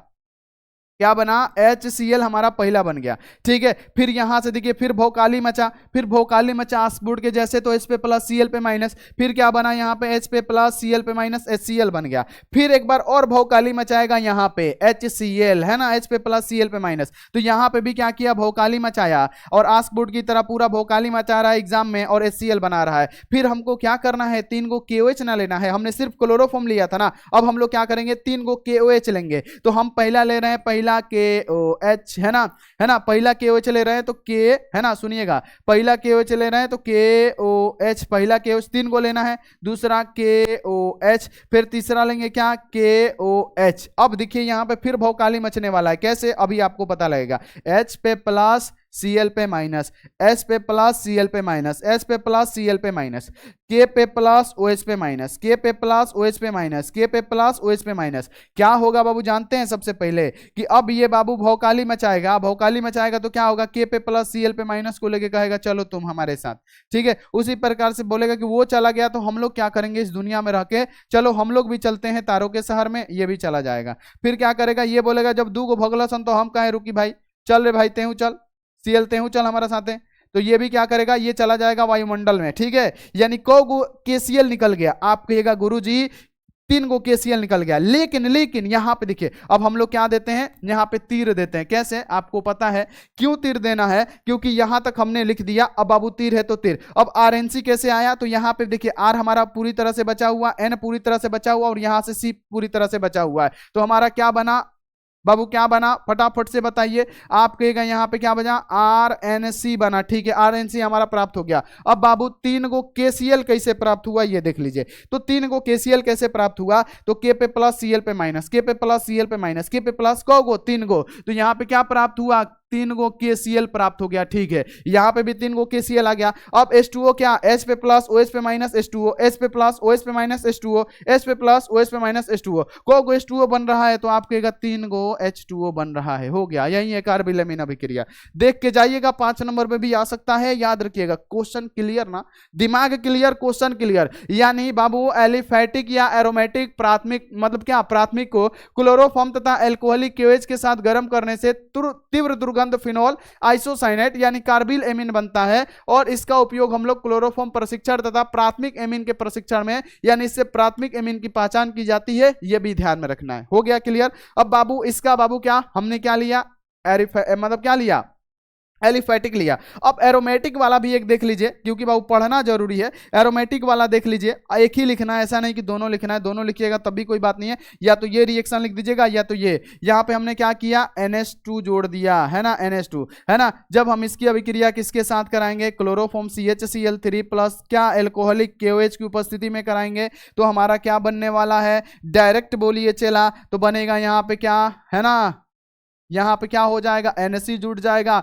ठीक उसी प्रकार से यहाँ पे क्या होगा, तो 3 गो क्या होगा, KCl बाहर निकलेगा, 3 गो H2O बाहर निकलेगा। हो गया बाबू, हो गया, ये कार्बिल अमीन अभिक्रिया हो गया। अगला कि वाष्प पदार्थ का अपेक्षिक अनुमान के संबंध में राउल्ट का नियम क्या है, थोड़ा सा तेजी से खींचना पड़ेगा। तो वाष्प पदार्थ के अपेक्षिक अनुमान में राउल्ट का नियम क्या कहता है कि किसी वाष्प पदार्थ का अपेक्षिक अनुमान वो क्या होता है, PO माइनस PS बटे में क्या होता है, PO। ये वाष्प पदार्थ का अपेक्षिक अनुमान, ये क्या होता है, विलय के मोल प्रभाज के बराबर होता है। तो विलय का मोल प्रभाज क्या होता है, स्मॉल n बटे में क्या होता है, small n plus capital N। और ये हमारा क्या हो गया, चेला चेली, जितने भी चेला चेली हैं वो आप लोग ध्यान में रखिएगा। ये हमारा क्या निकल गया, तो यही होता है बाबू क्या, तो बाबू यहाँ पे वाष्प पदार्थ के अपेक्षिक अनुमान के संबंध में राउल्ट का नियम, और ये आप लोग लिख दीजिएगा, आंसर सही होगा। अगला कि नाइट्रोजन के अणु कम क्रियाशील क्यों होते हैं, तो बाबू नाइट्रोजन के अणु कम क्रियाशील का कारण क्या है। नाइट्रोजन का परमाणु क्रमांक कितना होता है, 7। अगर इसका इलेक्ट्रॉनिक विन्यास निकाले 1s2, 2s2 क्या होगा 2p3 हो जाएगा। फिर एक और हम नाइट्रोजन के अणु लेते हैं, इसका भी इलेक्ट्रॉनिक विन्यास निकालेंगे 1s2, फिर क्या होगा 2s2, फिर क्या होगा 2p3 हो जाएगा। यानी बाबू हमने क्या किया, ये इलेक्ट्रॉनिक विन्यास निकाल दिया दोनों का। हमने क्या किया, ये दोनों का यानी 2 नाइट्रोजन परमाणु का इलेक्ट्रॉनिक विन्यास हमने निकाल दिया। अब बाबू आपको पता है कि इसके बाहरी कक्षा में इलेक्ट्रॉनों की संख्या कितनी है, तो देखिए इसकी बाहरी कक्षा में कितना 3 अदु कौगो 5 गो इलेक्ट्रॉन है। यानी बाबू नाइट्रोजन के बाहरी कक्षा में इलेक्ट्रॉन कितना है 5 गो है। पहला इलेक्ट्रॉन, दूसरा इलेक्ट्रॉन, तीसरा इलेक्ट्रॉन, चौथा, पांचवा। उसी प्रकार से एक और नाइट्रोजन हमने लिया है ना, इसमें भी क्या होगा बाहरी कक्षा में कितने इलेक्ट्रॉन होंगे 5 गो, 1 2 कितना 1 2 3 4 5 गो इलेक्ट्रॉन। तो बाबू यहाँ पे किसी भी तत्व को अस्थायी होने के लिए अष्टक नियम प्राप्त करना पड़ेगा। तो ये क्या करेगा, इसके साथ क्या करेगा, इलेक्ट्रॉनों की साझेदारी करेगा। अब बाबू ध्यान में रखना है कि अगर इस वाले नाइट्रोजन को आवश्यकता पड़ेगा तो इसका क्या करेगा, 3 गो क्या करेगा, 3 गो ध्यान में रखना है कि 3 गो इलेक्ट्रॉन ले लेगा। तो बाबू 5 गो इसके पास था, 3 गो इसका हो गया, 8 गो हो गया। ठीक है, इसका अष्टक पूरा हो गया। फिर जब इस नाइट्रोजन की आवश्यकता पड़ेगी ना, तो ये क्या करेगा, इनका लेगा। ये भी छोड़ेगा क्या, जब ये ले रहे हैं तो ये इनका लेगा, आपस में क्या करेगा, ऐसी ही साझेदारी करेगा। यानी आप देख सकते हैं यहाँ पे कि नाइट्रोजन के बीच कितना साझेदारी हुआ है, तो 3 गो बॉन्ड, यानी नाइट्रोजन के बीच त्रिक बंध होता है। यानी 2 नाइट्रोजन परमाणुओं के बीच त्रिक बंध जुड़े होते हैं। नाइट्रोजन परमाणु बहुत आकार का छोटा होता है, इसकी त्रिक बंध की लंबाई भी क्या होती है, बहुत छोटी होती है, जिसके कारण संबंध में वियोजन ऊर्जा बहुत कम होता है। यही कारण है कि नाइट्रोजन परमाणु क्या होते हैं बाबू, इसके क्या होते हैं, ध्यान में रखना है, कम क्रियाशील होते हैं। अगला क्वेश्चन आ जाइए कि बेंजीन की अभिक्रिया अगर एथिल ब्रोमाइड से निर्जल AlCl3 की उपस्थिति में कराए तो बाबू हमारा क्या बनता है। और बाबू ये अभिक्रिया जानते हैं क्या है, फेडरल क्राफ्ट अभिक्रिया। अगर ऐसे पूछ देगा फेडरल क्राफ्ट अभिक्रिया क्या है ना बाबू, याद रखना है कि फेडरल क्राफ्ट अभिक्रिया क्या है। तो आपको ये बाबू ध्यान में रखना है एक बात कि फेडरल क्राफ्ट का अगर पूछेगा तो याद रखना है यही के लिए यही है, या दे देगा कि जब बेंजीन की अभिक्रिया एथिल ब्रोमाइड से करने पर सबसे पहले हम क्या करेंगे, बेंजीन बना लेंगे। ये हमारा क्या है बच्चा पार्टी, बेंजीन है। ये हमारा क्या है, बेंजीन है। अब बेंजीन में क्या होता है कि सब कोनों पे हाइड्रोजन होता है। चलिए हम आपको बच्चा की तरह, लॉलीपॉप की तरह समझा रहे हैं। सब कोनों पे क्या होता है, हाइड्रोजन होता है, 6 गो कार्बन, 6 गो हाइड्रोजन होता है। जब बेंजीन की अभिक्रिया हम लोग किसके साथ कराते हैं, एथिल ब्रोमाइड से। एथिल ब्रोमाइड का मतलब क्या होता है आपको पता है ना, CH3 CH2 और यहाँ पे हो गया Br, है ना। जब हम लोग एथिल ब्रोमाइड से कराते हैं इसकी अभिक्रिया किसकी उपस्थिति में, ये भी देखना है, निर्जल AlCl3 की उपस्थिति में। कौन सा, तो वो निर्जल। निर्जल का मतलब क्या, बिना जल का, निर्जल। निर्जल का मतलब क्या, बिना जल का। किसका, AlCl3 की उपस्थिति में जब हम कराएंगे तो क्या होगा, सुनिएगा सभी बच्चे, यहाँ पे Br पे माइनस होता है और यहाँ से हम यही वाला H को लेते हैं, चाहे कोनो भी H ले लीजिए जौन आपको पसंद करे। तो H पे प्लस और Br पे माइनस। अब कहेगा कि हम लोग निकल रहे हैं, यहाँ पे निकलने वाला समूह कौन सा हो गया, HBr। यानी यहाँ पे क्या हुआ, हमारा HBr बन गया बाहर निकल के। ठीक है, तो बचा क्या हमारा, बेंजीन रिंग बचा। बेंजीन रिंग में से क्या हुआ, एक जो ऊपर वाला मुंह है ना हाइड्रोजन वाला, उसका खाली है। तो यहाँ पे भी हाइड्रोजन है, यहां पे भी हाइड्रोजन है, यहां पे भी हाइड्रोजन है, यहां पे भी है, यहां पे भी है, लेकिन यहां वाला हाइड्रोजन वाला क्या हुआ है, निकल हुआ है। और यहां से Br निकल हुआ है तो हम क्या जोड़ेंगे, CH3 CH2। यानी यहां पे हम लोग जोड़ देंगे क्या, CH3 CH2, जिसे हम लोग एथिल बेंजीन कहेंगे। क्या बना हमारा, एथिल बेंजीन का बना। यानी जब हम बेंजीन की अभिक्रिया बाबू एथिल ब्रोमाइड से निर्जल AlCl3 की उपस्थिति में कराए तो हमारा क्या बना, एथिल बेंजीन बना। और इस अभिक्रिया को क्या कहते हैं, फेडरल क्राफ्ट अभिक्रिया। यानी बेंजीन की अभिक्रिया एथिल ब्रोमाइड से निर्जल AlCl3 की उपस्थिति में कराने पर एथिल बेंजीन बनता है। और यह अभिक्रिया फेडरल क्राफ्ट या एलिलीकरण कहलाती है, जिसमें एक एथिल समूह बेंजीन वलय से जुड़ जाता है, साथ ही हाइड्रोजन ब्रोमाइड यहाँ पे HBr का क्या करता है, यहाँ पे हाइड्रोजन ब्रोमाइड का उत्पादन करता है। और इसको ही हम लोग फेडरल क्राफ्ट अभिक्रिया के नाम से जानते हैं। तो या तो फेडरल क्राफ्ट इस प्रकार से देगा या पूछ देगा फेडरल क्राफ्ट अभिक्रिया क्या है, ध्यान में रखना है। अगला, अमोनिया एक अच्छा लिगेंड है क्यों बाबू। अमोनिया की बात करें तो अमोनिया में क्या होता है, NH3 होता है। यानी जब हम इसका संरचना बनाते हैं तो यहाँ पे क्या होगा, नाइट्रोजन के साथ 3 को क्या होगा, हाइड्रोजन जुड़ा रहेगा। लेकिन बच्चा पार्टी इसके पास क्या होता है, इलेक्ट्रॉन की एक निर्जल जोड़ी होती है। अमोनिया के पास क्या होता है, एगो लोन पेयर होता है। ये लोन पेयर होता है जो दान देने के लिए उपलब्ध रहेगा। यानी आप लिखिएगा कि अमोनिया के पास एक इलेक्ट्रॉन की निर्जल जोड़ी होती है जो क्या करता है, डोनेट यानी दान के लिए उपलब्ध होता है, अतः अमोनिया क्या है, अच्छा लिगेंड है। आगे बढ़िए अगला कि हेनरी के नियम की सीमाएं रखिए। हेनरी का नियम अभी हमने बताया P= क्या होता है, KH होता है। यही ना हमने अभी आपको पढ़ाया कि स्थिर ताप एवं दाब पे किसी द्रव में किसी गैस की विलयता गैस के दाब के समानुपाती होती है। तो इसके लिए सीमा क्या है, तो यह विलायक तनु विलयन के लिए लागू होता है, यानी वीक सॉल्यूशन के लिए लागू होता है यदि गैस द्रव में अत्यधिक विलय है ना। यदि गैस क्या होगा, द्रव में बहुत ज्यादा विलय होगा तो ये नियम का क्या होगा, पूरा पालन नहीं हो पाएगा। दाब निम्न तथा ताप उच्च होना चाहिए, ऐसा नहीं कि दाब ज्यादा हो ताप कम हो, तो ये भी पूरा पालन नहीं होगा। गैस और विलायक मिलके एक साथ कोई भी क्या करे, यौगिक ना बनाए, ये क्या है, इसकी सीमाएं हैं, इसको भी आपको याद रखना। अगला कि आप प्राप्त करिए, क्या बोला गया है कि निम्नलिखित को प्राप्त करने के लिए है ना रासायनिक अभिक्रिया लिखे। बाबू आपको क्या करना है, मीथेन से क्लोरोफॉर्म बनाना है। मीथेन से क्लोरोफॉर्म का मतलब क्या हुआ, आपको इस प्रकार से बनाना है, मीथेन यानी CH4 से CHCl3 बनाना है। कैसे बनाएंगे, झटपट समझिए कि जब हम लोग मीथेन की अभिक्रिया CH4 की अभिक्रिया क्लोरीन के साथ, सुनिएगा, जब हम लोग मीथेन की अभिक्रिया किसके साथ, क्लोरीन के साथ कराएंगे, किसकी उपस्थिति में, प्रकाश के प्रत्यक्ष यानी HNO की उपस्थिति में कराएंगे, तो यहां से क्या होगा, एगो हाइड्रोजन निकलेगा, 4 गो हाइड्रोजन है तो एगो हाइड्रोजन, और यहाँ पे 2 गो क्लोरीन है, एगो क्लोरीन निकल जाएगा, तो ये हमारा क्या निकला, HCl बाहर निकल जाएगा। तो यहाँ पे हम लोग क्या करेंगे, HCl हमारा क्या हुआ, बाहर निकल गया, है ना बाबू, क्या निकल गया, HCl बाहर निकल गया, ध्यान में रखिएगा।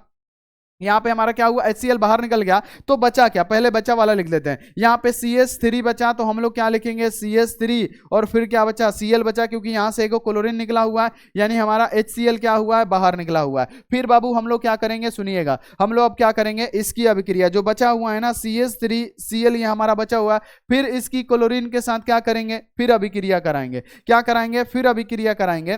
तो बाबू जैसे ही अभिक्रिया कराएंगे, फिर यहाँ पे हाइड्रोजन की अधिकता है, यहाँ पे क्लोरीन, तो यहाँ पे क्या बना देगा, HCl बना देगा। क्या बना देगा, HCl बना देगा। तो जब HCl बना देगा तो क्या बचेगा, CH2Cl2 हो जाएगा। तो यहां पे लिख देंगे क्या, CH2Cl2 हमारा हो गया। फिर ये लेंगे, जब तक बाबू क्लोरोफॉर्म हमारा नहीं आ जाता है तब तक हमको क्या करना पड़ेगा, ये सब करना पड़ेगा। फिर हम लोग क्या करेंगे, CH2Cl2 है ना। अब इसकी अभिक्रिया Cl2 के साथ कराते हैं बाबू, किसकी उपस्थिति में, वहीं आपको ध्यान में रखना, HNO प्रकाश के प्रत्यक्ष, है ना, HNO की उपस्थिति में कराते हैं। फिर यहां से क्या होगा, एगो हाइड्रोजन निकलेगा, ठीक है। तो यहां पे बाबू एगो अब हाइड्रोजन बच गया, और यहां से एगो Cl निकाल लीजिए, तो एगो हाइड्रोजन यानी CH और Cl3, 4 गो क्लोरीन में से एगो निकला है, 3 गो बचा, यानी हमारा क्या बचा, CH और यहाँ पे Cl3 बचा, और इसी को तो कहते हैं क्लोरोफॉर्म। और निकलने वाला समूह कौन सा है, HCl है, तो हम लोग क्या करेंगे, HCl को लिख देंगे। यानी बाबू हमारा बना क्या, आप कहिएगा गुरुजी यहां से आपने क्या किया कि मीथेन लिया, है ना, आपने यहां से क्या किया, ध्यान में रखिएगा कि गुरुजी आपने यहां से क्या किया, मीथेन लिया, और मीथेन से आपने क्या किया, क्लोरोफॉर्म बना दिया CHCl3, जो कि मीथेन से क्लोरोफॉर्म बनाना था, हमने क्या किया, बना दिया। बताइए ये आपको समझ में आया, इसी प्रकार से ये बनेगा, ध्यान में रखिएगा। अब बाबू दूसरा इसमें क्या बोला जा रहा है, दूसरा को भी हम लोग देख लेते हैं, निपट लेते हैं कि क्लोरोफॉर्म से इथाइन बनाना है। क्लोरोफॉर्म का मतलब क्या हो गया, CHCl3। अब इससे आपको इथाइन बनाना है, तो क्लोरोफॉर्म से इथाइन बनाना है। इथाइन का मतलब जानते हैं क्या होता है, ETH बाबू, क्या ETH है ना, इथाइन बोला गया है। अब क्लोरोफॉर्म से हम लोग क्या करेंगे, इथाइन बनाएंगे। यानी बाबू याद रखना है कि इथाइन क्या होगा, तो यहां पे हमारा हो जाएगा CH, है ना, डबल बॉन्ड, है ना, हमारा क्या होगा, है ना, CH, और ट्रिपल बॉन्ड हमारा क्या होगा, CH हो जाएगा। ये हमको बनाना है। कैसे बनाएंगे, सबसे पहले तो अब हम लोग क्लोरोफॉर्म के 2 अणु लेंगे, CHCl3, यानी क्लोरोफॉर्म के 2 अणु लेंगे, CHCl3, है ना, और बाबू यहाँ पे 6Ag के साथ इसकी अभिक्रिया कराएंगे। लेकिन क्लोरोफॉर्म के हमको को अणु लेना है, 2 अणु लेना है, CHCl3, यानी क्लोरोफॉर्म के 2 अणु को हम लोग क्या 6Ag के साथ अभिक्रिया कराएंगे। तो बाबू यहाँ पे देखिएगा सभी बच्चे कि 6 गो Ag पे प्लस और 3 गो क्लोरीन यहाँ पे माइनस, 3 गो क्लोरीन यहाँ पे माइनस, यानी को गो निकल गया बाबू। तो आप कहिएगा गुरुजी कि निकलने वाला कितना है, तो 6 गो Ag या 6 गो Cl निकल गया। हम कह सकते हैं कि यहाँ पे 6Ag और हमारा Cl क्या हुआ, बाहर निकल गया। 6 गो Ag या 6 गो क्लोरीन हमारा क्या हुआ, बाहर निकल गया। जब 6 गो Ag 6 गो क्लोरीन बाहर निकल गया तो सिर्फ यहाँ पे बचा है CH, ठीक है, और फिर यहाँ पे बचा है क्या CH, और CH के बीच कितना बॉन्ड होगा, ट्रिपल बॉन्ड होगा। इसी को हम लोग क्या कहते हैं प्यारे बच्चों, क्या, इथाइन। इथाइन, तो क्लोरोफॉर्म से इथाइन भी बन गया। देखिए इतना एग्जाम के घड़ी में आपको हम आपके लिए इतना परिश्रम कर रहे हैं, एक लाइक तो बनता है ना, जल्दी जल्दी करिए। क्लोरोफॉर्म से आपका इथाइन भी बन गया। अगला क्वेश्चन कि H2O तरल है जबकि H2S गैस, तो आपको पता है ना,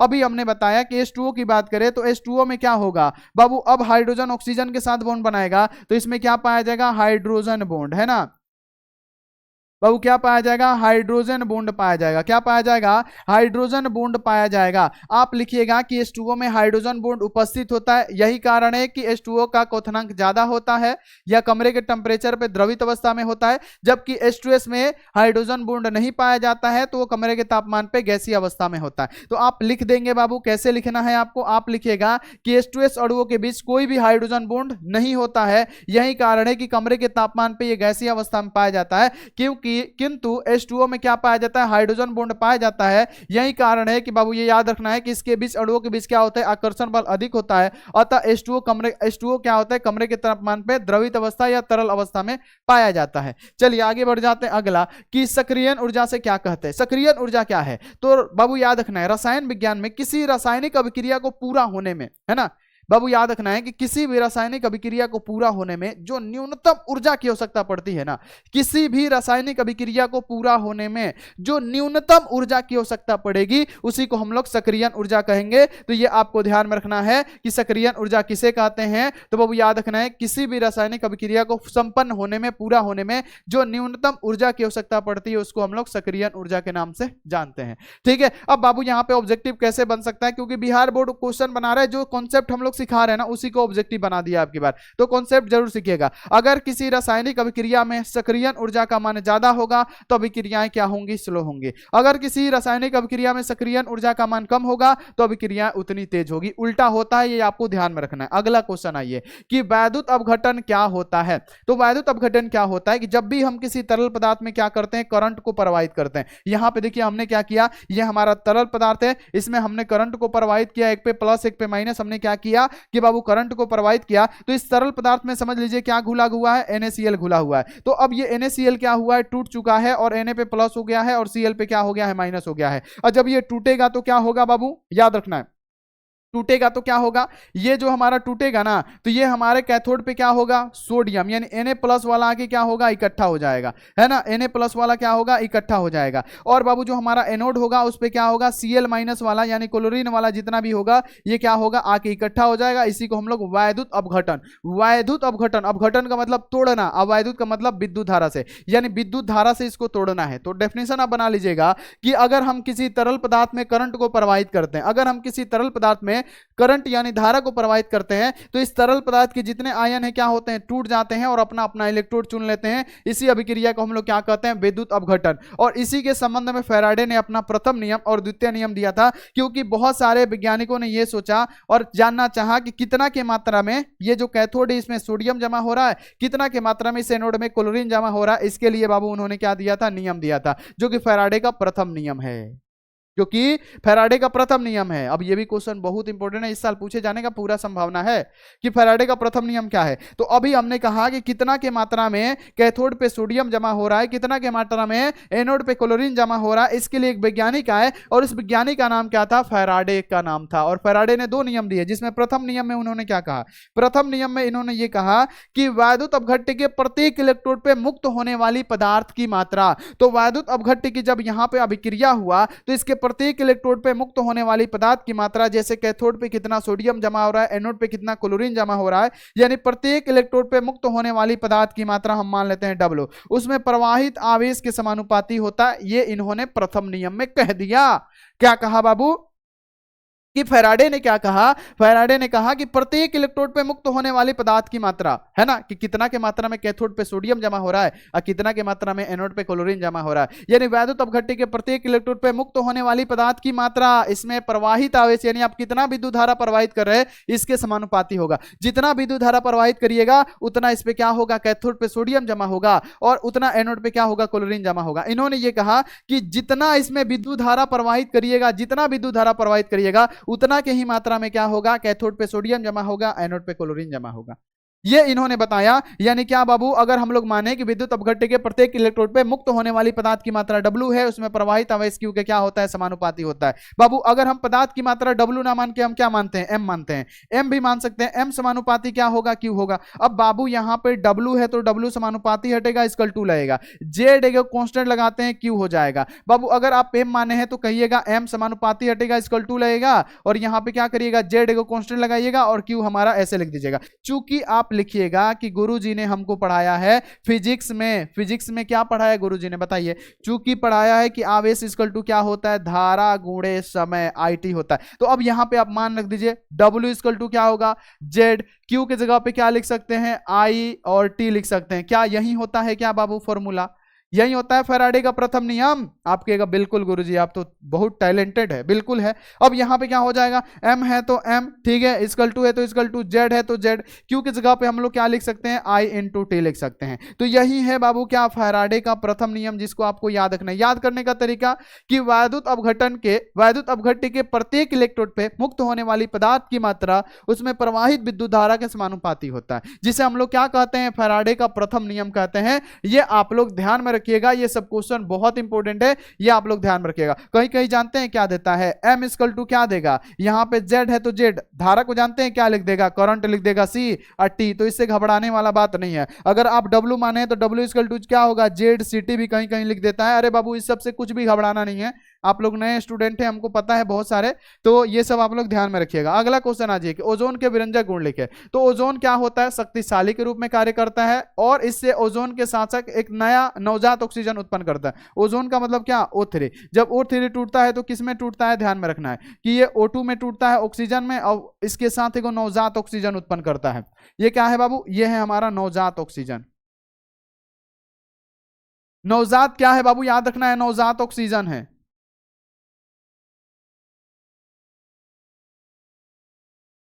नवजात ऑक्सीजन का भी क्या करता है, निर्माण करता है बच्चों, याद रखिएगा। अगला कि फैराडे का वैद्युत अपघटन का द्वितीय नियम पूछ चुका है 2025 में, प्रथम नियम का बहुत चांस है। तो द्वितीय नियम क्या कहता है कि अलग अलग वैद्युत अपघट्य के विलयन में, है ना, अलग अलग, सबसे पहले हम क्या कर देते हैं, वैद्युत अपघट्य बना लेते हैं। ये हमारा पहला वैद्युत अपघट्य है ना, ये हमारा क्या है, पहला वैद्युत अपघट्य है। अलग अलग वैद्युत अपघट्य के विलयन में, यहाँ पे प्लस यहाँ पे माइनस, है ना, यहाँ पे क्या हो गया, अलग अलग वैद्युत अपघट्य हो गया। ये वैद्युत अपघट्य क्या हो गया, A, और यहाँ पे हमने क्या किया, ये वैद्युत अपघट्य बना लिया हमने B, ठीक है। ये हमने क्या बना लिया, B बना लिया, ठीक है। ये हमने क्या बना लिया, B बना लिया, इधर प्लस इधर माइनस, और इसको जोड़ दीजिए। ये हमने क्या बना लिया, B। अलग अलग वैद्युत अपघट्य के विलयन में समान धारा, मान लीजिए कि 1 एम्पीयर की धारा हम 1 सेकंड तक इसमें प्रवाहित करें, इसमें भी 1 एम्पीयर की धारा हम 1 सेकंड तक प्रवाहित करें, यानी अलग अलग वैद्युत अपघट्य के विलयन में समान धारा समान समय के लिए प्रवाहित करने पर इलेक्ट्रॉन से मुक्त होने वाली मात्राएं, पदार्थ की मात्राएं तुल्यांकी भार के समानुपाती होती है।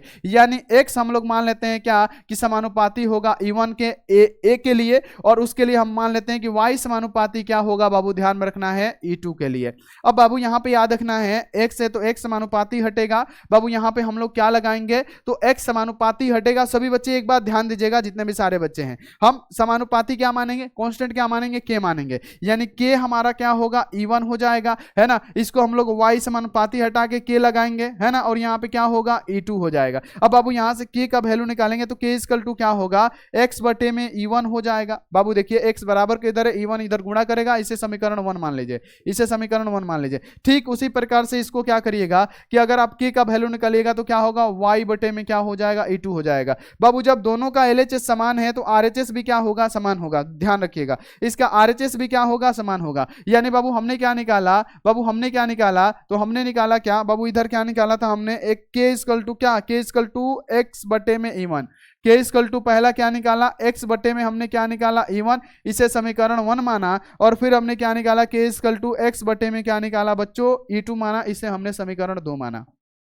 ठीक है। इसे समीकरण हमने क्या माना, 2 माना, ये आपको पता है ना, इसे समीकरण 2 माना। और जब दोनों को हम मिलाएंगे आपस में तो LHS बराबर है तो दोनों RHS बराबर होगा, यानी x बटे में क्या होगा, E1 बराबर इधर क्या होगा, y बटे में, अरे बबुआ यहाँ पे y होगा ना, दूसरा को हमने क्या माना है, y माना है, है ना, दूसरा को हमने क्या माना है, y माना है, यानी y बटे में क्या होगा E2, इससे समीकरण हमने 2 माना। तो बाबू यहाँ पे क्या होगा, x बटे में E1 बराबर क्या होगा, y बटे में क्या हो जाएगा E2। यानी बाबू अगर x बटे में y निकालेंगे तो क्या होगा, E2 बटे में E1, और यही है क्या, फैराडे का द्वितीय नियम, ये भी आपको ध्यान में रखना है। चलिए बच्चों आगे बढ़ते हैं कि अम्लीय वर्षा से आप क्या समझते हैं। तो बाबू एसिड रेन क्या होता है कि जो भी कल कारखाने हो गए, बिजली घर हो गए, स्वचालित वाहने हो गए, जीवाश्म ईंधन हो गए, इनका इस्तेमाल होता है और इन ईंधनों से SO2 और NO2 गैस निकलती है जो हमारे वायुमंडल से क्या होती है, ऑक्सीकृत होती है। और बाबू ऑक्सीकृत होकर क्या बनाता है, बाबू ध्यान में रखना है कि बाबू SO2 ऑक्सीकृत होकर क्या बनाएगा, H2SO4 बनाएगा,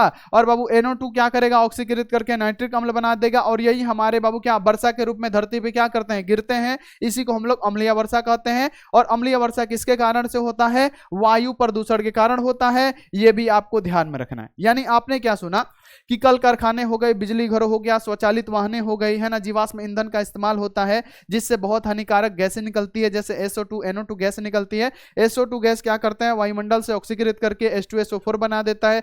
NO2 गैस क्या करता है, वायुमंडल से ऑक्सीकृत करके NO2 गैस बना देता है। और यही क्या होते हैं बाबू, वर्षा के रूप में क्या करते हैं, संचरित होकर गिरते हैं, जिसे हम लोग अम्लीय वर्षा कहते हैं। पूर्ण अभिक्रिया को लिखे बाबू, जब एथिल ब्रोमाइड की अभिक्रिया एल्कोहलिक केओएच के साथ बोलेगा तब क्या करेंगे आप लोग, ध्यान में रखिएगा। अब ये हमारा क्या है, एथिल ब्रोमाइड की अभिक्रिया, CH3 CH2 और यहाँ पे क्या है, Br है। ये एथिल ब्रोमाइड की अभिक्रिया किसके साथ बोला गया है, एल्कोहलिक KOH के साथ।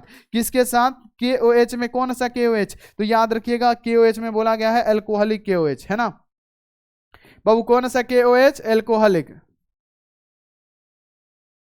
एल्कोहलिक केओएच के साथ कराने पे क्या होगा, सबसे पहली बात बाबू, जो भी भागने वाला समूह है उसको हम लोग भगाएंगे।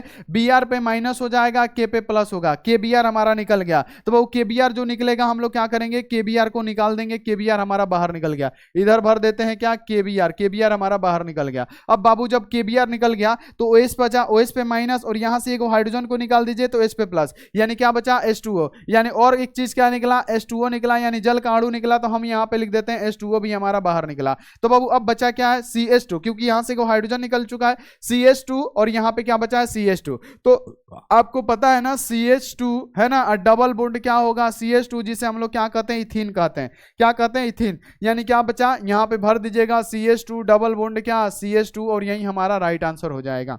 अगला क्वेश्चन है कि क्वथनांक का उन्नयन क्या है। तो बाबू क्वथनांक का मतलब क्या होता है, किसी भी तरल पदार्थ का एक निश्चित टेम्परेचर होता है जिस पर वो तरल पदार्थ क्या करता है, उबलना स्टार्ट कर देता है, जिसे हम लोग क्वथनांक कहते हैं। तो क्वथनांक का उन्नयन यानी उसमें बढ़ोतरी कैसे करेंगे, तो मान लीजिए कि ये हमारा क्या है, पानी है, पानी 100 डिग्री सेल्सियस पे क्या हो रहा है, उबल रहा है, 100 डिग्री सेल्सियस पे उबल रहा है। लेकिन इसमें हम लोग क्या करेंगे, बहुत ज्यादा मात्रा में क्या करेंगे, चीनी डालेंगे, तो कुछ देर के लिए पानी क्या होगा, शांत हो जाएगा। इसको क्या चाहिए, और टेम्परेचर चाहिए जिसपे ये उबलना स्टार्ट कर देगा। तो इसी को हम लोग बाबू क्या कहते हैं, उन्नयन। यानी किसी विलायक में कई विलय, मतलब क्या, कोई विलय मिलाने पर विलायक के क्वथनांक बढ़ जाने की प्रक्रिया ही क्या कहलाता है, क्वथनांक उन्नयन। बाबू थोड़ा और तेजी से करना पड़ेगा। H3PO4 में फास्फोरस की ऑक्सीकरण अवस्था क्या है, आप साफ साफ लिख दीजिएगा। H3PO4 में फास्फोरस की ऑक्सीकरण अवस्था निम्न है। आप लिखिएगा सबसे पहले यहाँ पे H3PO3 लिख दीजिएगा, क्या, H3PO3 लिख दीजिएगा। पहले आप लोग मानिएगा P को X, हम नहीं मान रहे क्योंकि समय कम है,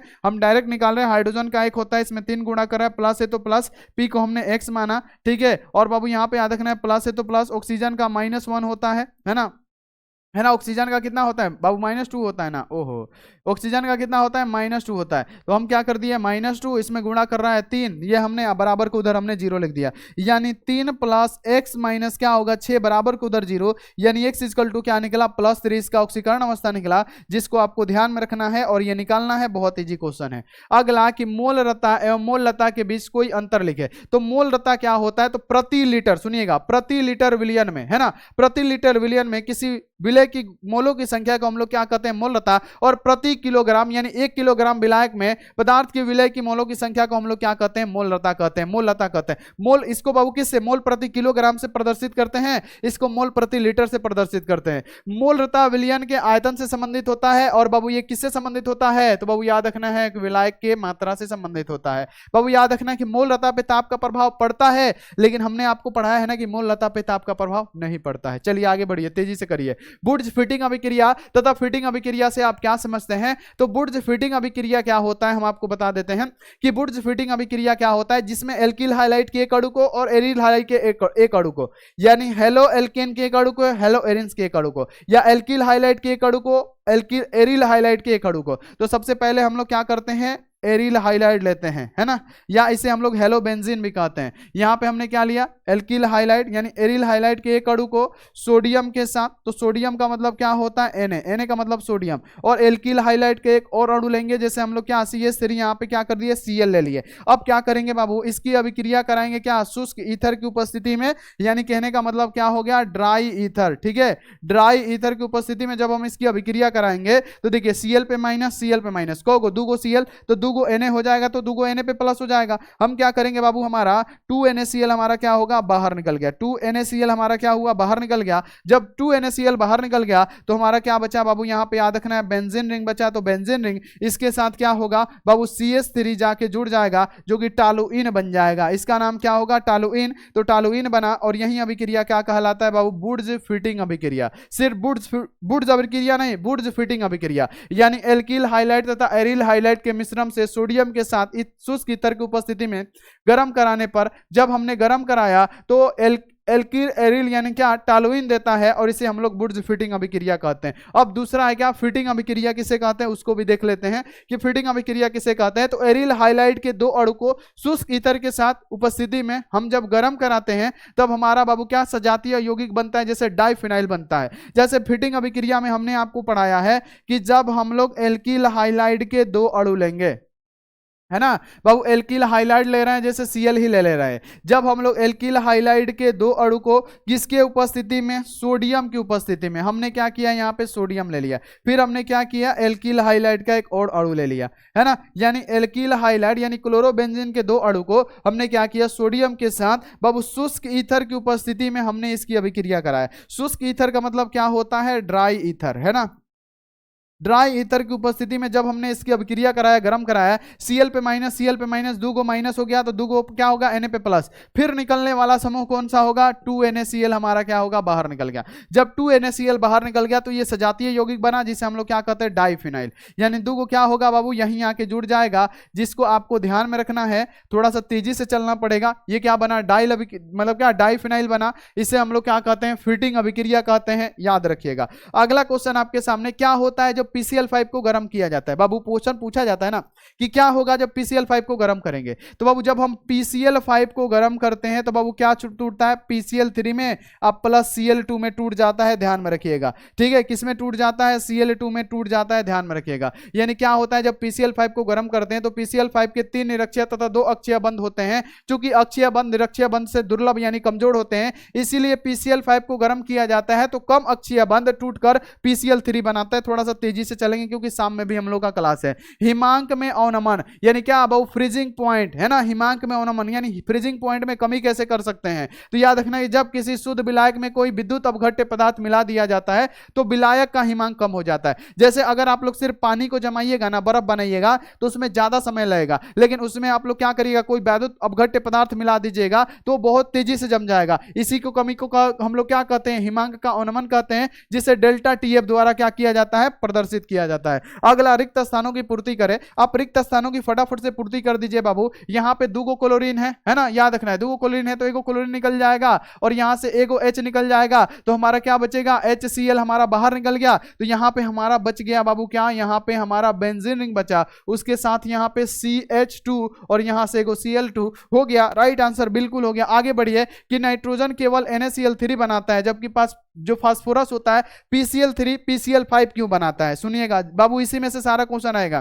तो नाइट्रोजन का परमाणु क्रमांक अगर निकालिएगा तो यहां पे लिखिएगा 1s2 2s2 और फिर क्या? 2p2 2p2। क्या 2p3 के बाद 3d आ जाएगा? क्या नहीं आएगा, इसमें पॉसिबल नहीं है। इसमें d ऑर्बिटल अनुपस्थित है ना, नाइट्रोजन में d ऑर्बिटल अनुपस्थित होता है। जबकि फास्फोरस की बात करें तो फास्फोरस का कितना होता है? 15। अब इसमें अगर हम लोग निकालना चाहें तो हम फास्फोरस का निकाल सकते हैं बाबू क्या? 1s2 2s2 क्या 2p6 3s2, फिर क्या लिख सकते हैं, है ना बाबू, हम लोग लिख सकते हैं क्या 3s2 3p यहाँ पे 3d यहाँ पे क्या लिख सकते हैं 0। अब देखिए 2 2 4 4 6 10 10 2 12 12 12 3d 3s मतलब क्या 1s2 2s2 2p6 3s2 3p 3 3p 3 और यहाँ पे 3d 3p के बाद 3d जरूर आएगा, भले d ऑर्बिटल में कुछ भी इलेक्ट्रॉन नहीं हो लेकिन इसमें d ऑर्बिटल उपस्थित है। आप कैसे लिखेंगे, आप लिखिएगा कि नाइट्रोजन में d ऑर्बिटल अनुपस्थित होता है, इसमें d ऑर्बिटल नहीं है लेकिन इसमें d ऑर्बिटल है,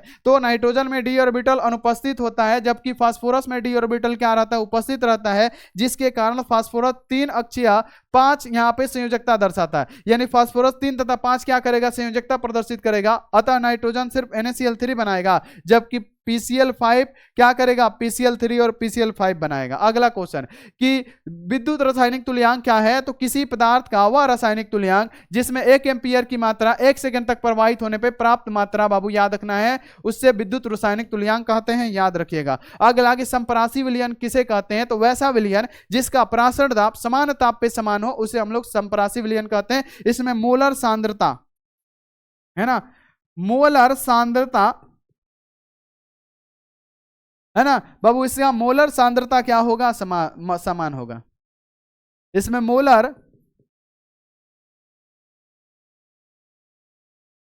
मोलर सांद्रता क्या होता है, समान होता है, और परासरणी दाब भी समान होता है। अगला H3PO3 क्यों एक अपचायक अभिकर्मक के रूप में कार्य करता है जबकि H3PO4 नहीं करता है, तो अगर आप H3PO3 निकालिएगा, H3PO3 में P का ऑक्सीकरण संख्या निकालिएगा तो 1 में 3 है ना, हाइड्रोजन का 1 इसमें 3 गुणा कर रहा है, P का निकालना X, ऑक्सीजन का क्या होता है -2, हम क्या करेंगे -2, इसमें गुणा क्या कर रहा है बाबू, इसमें गुणा कर रहा है क्या 3, बराबर को उधर 0, यानी 3 प्लस x माइनस क्या होगा 6, बराबर को उधर 0, यानी x इक्वल टू क्या +3, यानी H3PO3 बाबू क्या +3 ऑक्सीकरण अवस्था दर्शा रहा है। जबकि अगर हम H3PO4 का ऑक्सीकरण संख्या निकाले, हाइड्रोजन का 1 इसमें 3 गुणा कर रहा है, प्लस P को हम x मानेंगे, प्लस ऑक्सीजन का क्या होता है -2, इसमें 4 गुणा कर रहा है, बराबर को उधर 0 हो जाएगा, यानी 3 प्लस x -8 बराबर को उधर क्या हो गया 0, यानी x इक्वल टू क्या निकला +5 निकला। यानी यहां पे आप लोग देख सकते हैं कि H3PO3 का ऑक्सीकरण संख्या 3 है, इसको बढ़ा के हम +5 कर सकते हैं,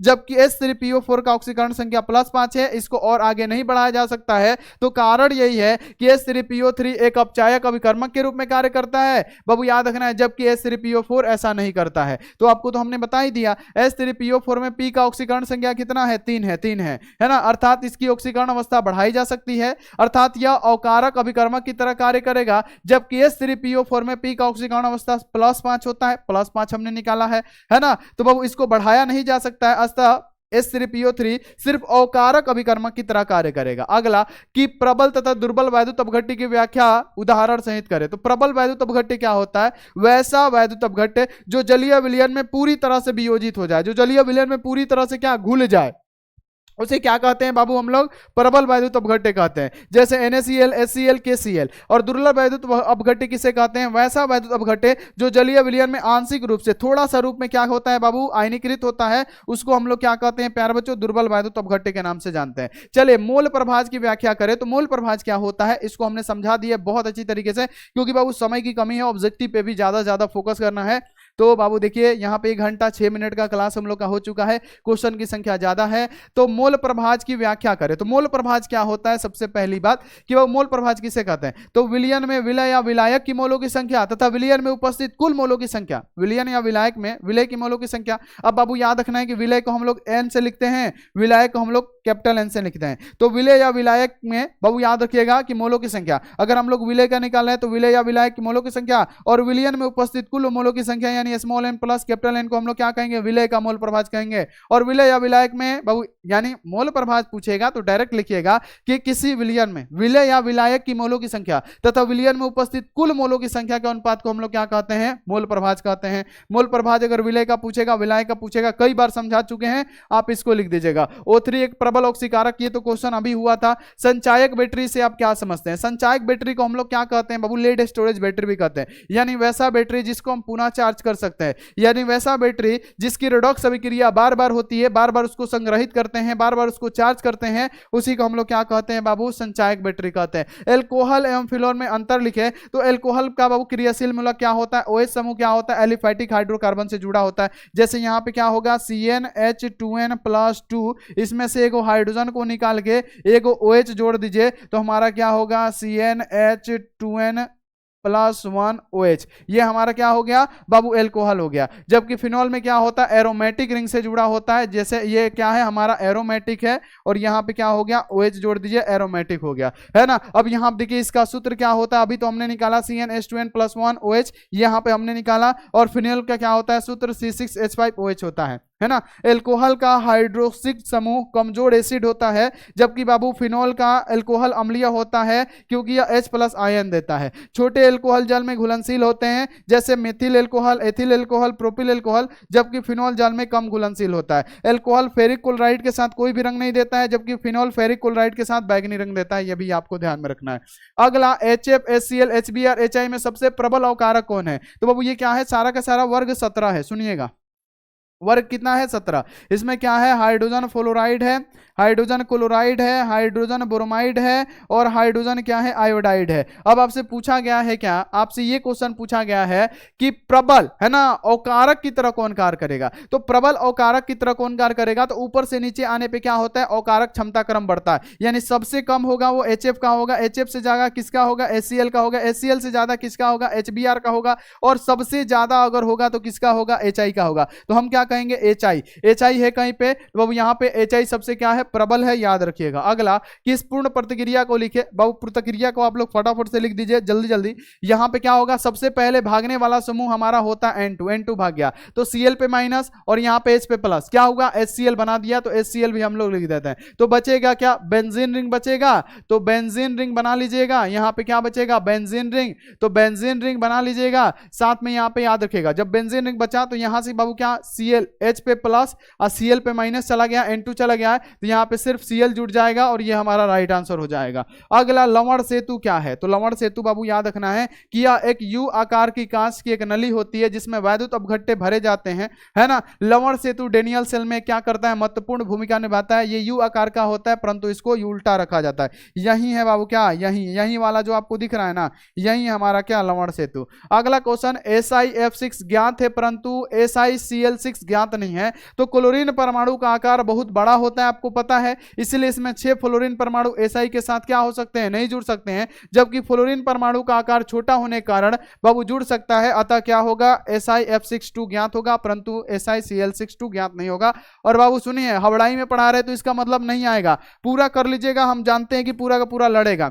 भर्जन यानी स्थापन में क्या अंतर है, तो भर्जन क्या होता है कि भर्जन का प्रयोग सल्फाइड एस्को को बाबू क्या निष्कर्षण में किया जाता है, इसको वायु की अधिकता में किया जाता है, वायु की उपस्थिति में किया जाता है। जबकि निस्तापन में बाबू क्या होता है, कार्बोनेट या हाइड्रेट अयस्कों का बाबू क्या किया जाता है, समारण किया जाता है। भर्जन में अयस्क को वायु की उपस्थिति में गर्म करते हैं और निस्तापन में वायु की अनुपस्थिति में गर्म करते हैं, ठीक है। इसमें SO2 गैस निकलता है, इसमें CO2 गैस निकलता है, ठीक है, यह भी आपको याद रखना है। अगला क्वेश्चन, क्या होता है जब मीथेन सूर्य के अप्रत्यक्ष प्रकाश में क्लोरीन के साथ अभिक्रिया करता है, जल्दी जल्दी बनाइए। क्या होता है जब मीथेन का मतलब क्या हो गया, CH4, ये क्या करेगा, सूर्य के प्रकाश के प्रत्यक्ष, यानी बाबू ये क्या, किसके साथ, Cl2 के साथ, सूर्य के प्रत्यक्ष यानी क्या, HNO की उपस्थिति में, अभी जस्ट हमने बताया था जिससे क्लोरोफॉर्म बनाया था, HNO की उपस्थिति में करेगा। तो बाबू यहां से एक हाइड्रोजन निकलेगा तो क्या होगा, CH3Cl और हमारा क्या निकल जाएगा, HCl निकल जाएगा, अभी हमने समझाया। फिर क्या करेंगे, यहां से CH3 है ना CH3 और यहाँ पे क्या Cl लेंगे। अब फिर इसको क्लोरीन के साथ क्या करेंगे, फिर हम लोग क्या करेंगे, HNO यानी प्रकाश के अप्रत्यक्ष में हम लोग इसकी अभिक्रिया कराएंगे। तो यहाँ से एक हाइड्रोजन निकलेगा तो CH2 बचा और यहाँ से एक क्लोरीन निकलेगा, तब भी एक एक कितना, 2 गो CH2 Cl2 और हमारा निकलने वाला समूह कौन सा, HCl है। फिर हम लोग लिखेंगे क्या बाबू, CH2 है ना, Cl2, इसकी अभिक्रिया Cl2 के साथ कराएंगे, फिर क्या कराएंगे, प्रकाश के अप्रत्यक्ष यानी HNO की उपस्थिति में कराएंगे, फिर यहां से एक हाइड्रोजन निकलेगा तो CH, है ना, सिर्फ CH, और यहां से एक क्लोरीन निकल जाएगा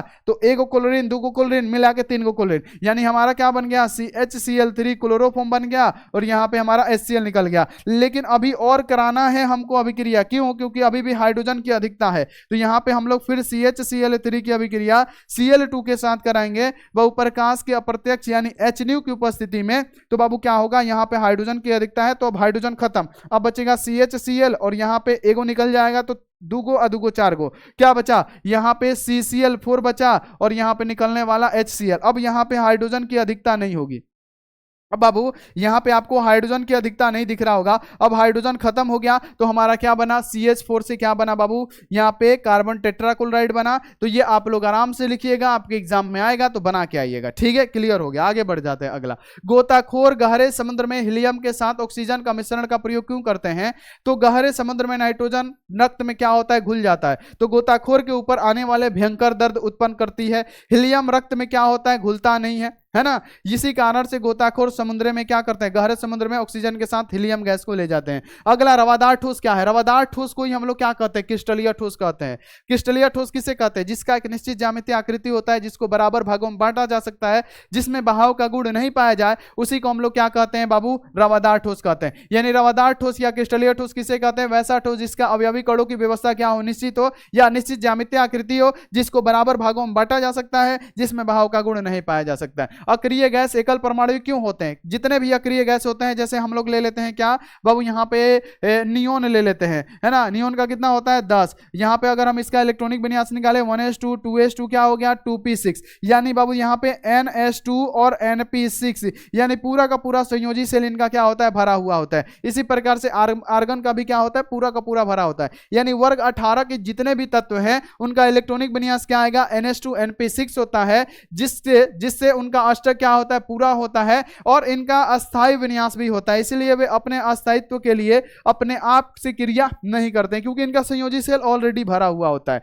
यहां पे देखिए क्वेश्चन, यहां पे पढ़िए फटाफट से, क्या होता है जब इस प्रकार का क्वेश्चन आता है ना, एसिटल्डिहाइड को विरंजक चूड़ के साथ गर्म किया जाता है। एसिटल्डिहाइड क्या है, R है ना, C है ना, H डबल बॉन्ड O है ना, यहाँ पे RC डबल बॉन्ड OH, ये हमारा एसिटल्डिहाइड है। अब एसिटल्डिहाइड को विरंजक चूड़ का मतलब क्या, कैल्शियम ऑक्साइड क्लोराइड CaO है ना, CaOCl3 है ना, कैल्शियम ऑक्साइड क्लोराइड। CaOCl3 का मतलब क्या हुआ बच्चे, कैल्शियम ऑक्साइड क्लोराइड होगा, ध्यान में रखिएगा। जब हम इसके साथ अभिक्रिया कराते हैं तो बाबू हमारा क्या बनता है, क्लोरोफॉर्म बनता है। क्या बनता है, क्लोरोफॉर्म बनता है। तो आप क्या कहिएगा, यहाँ पे CHCl3 क्लोरोफॉर्म और उसके बाद से COCl3 बनता है, ये आपको ध्यान में रखना है, ठीक है।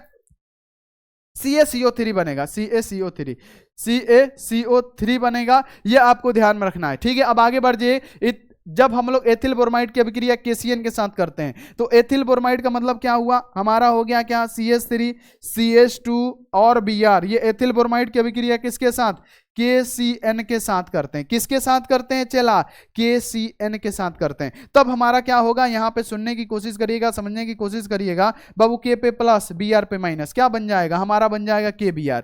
KBr हमारा बाहर निकल गया, तो बचा क्या, CH3 यहाँ पे CH3 और CH2 और क्या बचा, इधर हमारा बच जाएगा यहाँ पे CN है ना, यानी यहाँ पे इथाइल साइनाइड बना, ये आपको ध्यान में रखना है, ठीक है। आगे बढ़ जाते हैं, अगला क्वेश्चन देख लेते हैं कि नाइट्रोजन की इलेक्ट्रॉन कार्बन से कम होता है क्यों। नाइट्रोजन की इलेक्ट्रॉन कार्बन से कम होता है तो नाइट्रोजन में p सबसेल यानी P3 आधा भरा होता है, इसी कारण अधिक अस्थाई होता है। लेकिन कार्बन का सबसेल 2p2 होता है या कम अस्थाई होता है, तो नाइट्रोजन इलेक्ट्रॉन बनता कार्बन से कम होती है, याद रखना है। नेटवर्क ठोस किसे कहते हैं, इसको हम लोग सहसंयोजी ठोस के नाम से जानते हैं। वैसे ठोस है ना जिनके अणुपरमाणु आयनों में क्या हो, सहसंयोजी बंधन बल लगा रहा है, उसे हम लोग नेटवर्क ठोस या उसे हम लोग सहसंयोजी ठोस के नाम से जानते हैं, उसे कोवैलेंट ठोस के नाम से भी जानते हैं। यानी वैसे ठोस जिनके अणुपरमाणु आयनों के बीच क्या हो, सहसंयोजी बंधन बल लगा रहे, जैसे बाबू हो गया क्या, हीरा, ग्रेफाइट, ये सब। अगला कि क्रिप्टोन 36, जेनोन 54 का इलेक्ट्रॉनिक विन्यास लिखे। तो बाबू यहाँ पे हमने लिख दिया है क्रिप्टोन का 36 का हमने निकाल दिया है। Argon 18, 3d 10, 4s2, 4p6।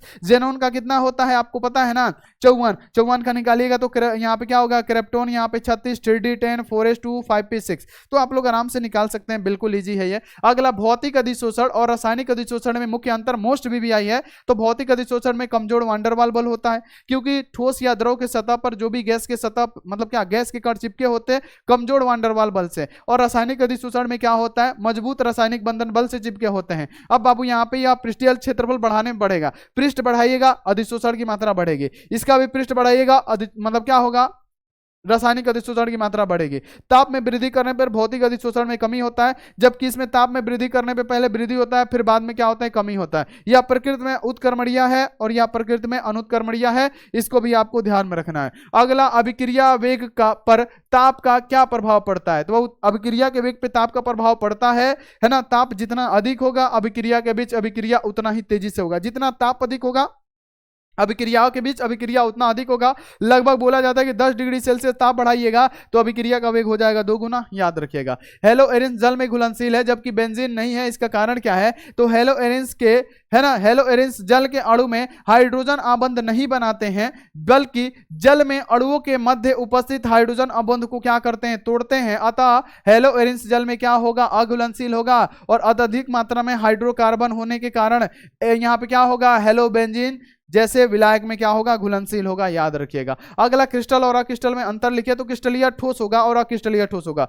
तो क्रिस्टलीय ठोस किसे कहते हैं, जिसका एक निश्चित ज्यामितीय आकृति होता है, जिसको बराबर भागों में बांटा जा सकता है, जिसमें बाबू क्या होता है, बहाव का गुण नहीं पाया जाता है, जो क्या होता है, लघु परासी का होता है। तो आराम से लिख सकता है कि इसकी एक निश्चित ज्यामितीय आकृति होती है, लेकिन अक्रिस्टल का एक निश्चित ज्यामितीय आकृति नहीं होता है। इसको बराबर भागों में बांटा जा सकता है, लेकिन अक्रिस्टल को बराबर भागों में बांटा नहीं जा सकता है। इसका द्रव्यंक निश्चित होगा, लेकिन इसका द्रव्यंक अनिश्चित होगा, है ना। या असमदैशिक होता है या समदैशिक होता है, या दीर्घ परासी का होता है, ये बाबू लघु परासी का होता है। इसमें आप ऐड करना चाहें तो लिख दीजिएगा कि अक्रिस्टल में बहाव का गुण पाया जाता है, जबकि क्रिस्टल में बहाव का गुण, है ना, सॉरी मतलब याद रखना है, क्रिस्टल में बहाव का गुण नहीं पाया जाता है, जबकि अक्रिस्टल में बहाव का गुण पाया जाता है। अगला कि अभिक्रिया की कोटि किसे कहते हैं, तो दिए हुए अभिकारक के घातों के योग को अभिक्रिया कोटि कहते हैं। यानी कि ए का घात कितना है, m, और बी का घात कितना है बाबू, n, और इसी के योग को हम लोग क्या कहेंगे, अभिक्रिया की कोटि कहेंगे, ध्यान में रखिएगा। अगला आयनिक ठोस गलित अवस्था में विद्युत के सुचालक होते हैं। बाबू अगर आपको धातु का पूछा जाए, धातु में विद्युत धारा का प्रवाह किसके कारण से होता है, चालक में,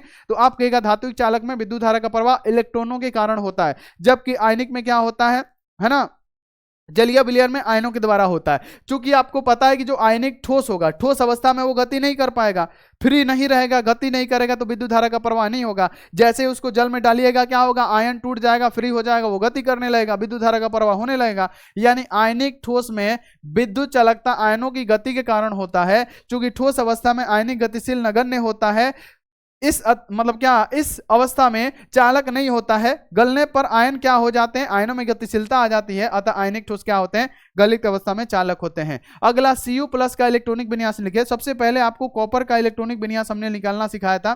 कॉपर का होता है 29, आप निकालिएगा, यहाँ पे 1s2 हो जाएगा, 2s2 हो जाएगा, 2p6 होगा, है ना, क्या होगा बाबू, 2p6 होगा, फिर क्या होगा, 3s2 होगा, 3p क्या होगा, 6 होगा, है ना, उसके बाद से क्या होगा, 3d10 होगा, अब 4s क्या होगा, 1 होगा। ये हमारा कॉपर का हो गया बाबू, कॉपर का हो गया। हम अगर संक्षेप में निकालना चाहें तो क्या कहिएगा, आर्गन कितना हो जाएगा गुरुजी, 18, फिर क्या लिखिएगा, 3d10, अब 4s1। अब बाबू यहाँ पे ये बोला जा रहा है हमसे कि अब कॉपर एगो इलेक्ट्रॉन अपना त्याग रहा है, यानी Cu+ का मतलब क्या है, एगो त्यागना, यानी त्यागेगा तो कौन त्यागेगा, ये s वाला त्यागेगा, तो बचेगा क्या, यहाँ पे लिखिएगा आर्गन 18, अब फिर लिखिएगा 3d10, अब 4s में को बचेगा, 0 को बचेगा। तो ये हमारा क्या हो गया, इलेक्ट्रॉनिक विन्यास हो गया। तो इसको आप लोग लिख दीजिएगा, बिल्कुल इजी है, याद रखिएगा। अगला अभिक्रिया का औसत वेग और ताक्षणिक वेग क्या होता है, तो निश्चित अंतराल बाद सांद्रता में हुए परिवर्तन को अभिक्रिया का औसत वेग कहा जाता है। एक समय में पदार्थ की सांद्रता में हुए परिवर्तन को अभिक्रिया का औसत वेग कहा जाता है। और ताक्षणिक वेग क्या है कि किसी विशेष समय पर अभिक्रिया की गति को ताक्षणिक वेग कहते हैं, इसको आपको ध्यान में रखना है। द्विक लवण किसे कहते हैं, तो बहुत द्विक लवण किसे कहते हैं, तो वैसा लवण जो जलीय विलयन में क्या होता है, पूरी तरह से क्या हो जाता है, विखंडित होता है, लेकिन केवल ठोस अवस्था में अस्थाई होता है उसी को द्विक लवण कहते हैं। यानी द्विक लवण क्या है, लवण योगशील लवण, मतलब याद रखना है योगशील यौगिक जो ठोस अवस्था में क्या होगा, अस्थाई होता है, परंतु जलीय अवस्था में क्या होता है, पूरा का पूरा वियोजित हो जाता है, उसी को हम लोग द्विक लवण कहते हैं, है ना। और इनके घोल में विशिष्ट यौगिक के क्या होता है, मिश्रण के क्या होता है, समान गुणा होता है। जैसे कार्नेलाइट हो गया, अगर KCl है तो KCl क्या है, ठोस अवस्था में क्या है, एकदम पूरा सही है, लेकिन जैसे ही घुलेगा तो क्या होगा, पानी में डालेंगे K पे प्लस Cl पे माइनस में टूट जाएगा। अगर MgCl की बात करें, MgCl का, तो MgCl ठोस अवस्था में अस्थाई होगा, लेकिन जैसे ही जल में जाएंगे Mg पे 2 प्लस प्लस 2Cl माइनस, ये टूट गया, है ना, 2Cl माइनस टूट गया।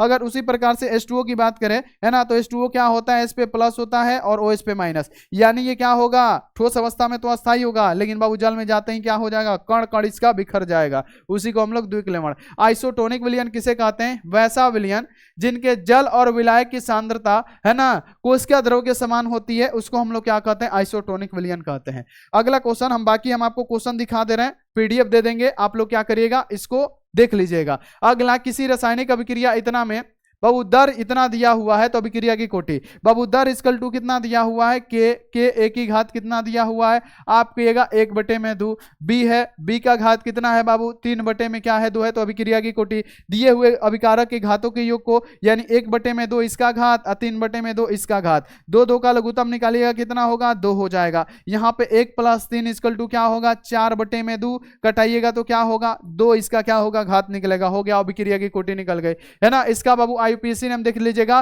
पोटेशियम ट्राईऑक्सिलेटो क्रोमेट 3 हो जाएगा, याद रखिएगा।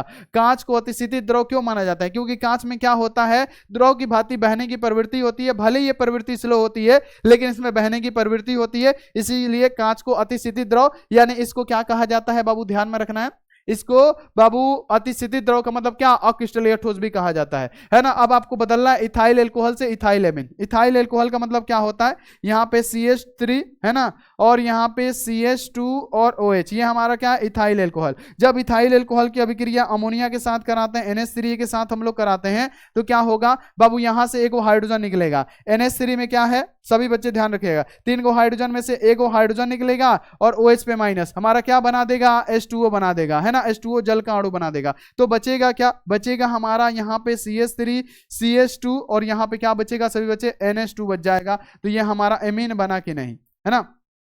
क्या बचा, यहाँ पे हमारा बचा CH3 और यहाँ पे CH2 और इधर NH2 आके जुड़ जाएगा और हमारा H2O तो बाहर निकला ही हुआ है, पहला अभिक्रिया हो गया। अब इथाइल एल्कोहल से क्या करना है, इथाइल बाबू, इथाइल एमीन से इथाइल एल्कोहल बनाना है, तो इथाइल एमीन है, तो इथाइल एमीन का मतलब क्या हो गया, CH3 CH2 NH2, ये क्या हो गया, इथाइल एमीन है। अब बाबू इथाइल एमीन से हमको इथाइल एल्कोहल बनाना है, कैसे बनेगा, कैसे बनेगा, कोई बच्चा बताएगा कैसे बनेगा, तो HNO2 के साथ अभिक्रिया कराएंगे, किसके साथ, HNO2 के साथ अभिक्रिया कराएंगे, HNO2 के साथ क्या करेंगे, अभिक्रिया कराएंगे। तो बाबू जब हम HNO2 के साथ अभिक्रिया कराएंगे तो क्या होगा, फटाफट से बताइए सभी बच्चे, तो बाबू हमारा क्या होगा, एथिल एल्कोहल बन जाएगा। कैसे, देखिए यहाँ पे क्या होगा, हमारा CH3 CH2 OH बन जाएगा, यानी एथिल एल्कोहल बन जाएगा, CH3 है ना, CH2 है ना, OH बन जाएगा, एथिल एल्कोहल, और साथ में हमारा H2O क्या होगा, बाहर निकल जाएगा। बाबू ये सब याद रखिएगा, ये सब 5-5 नंबर का क्वेश्चन है, ध्यान रखना है कैसे प्राप्त करेंगे,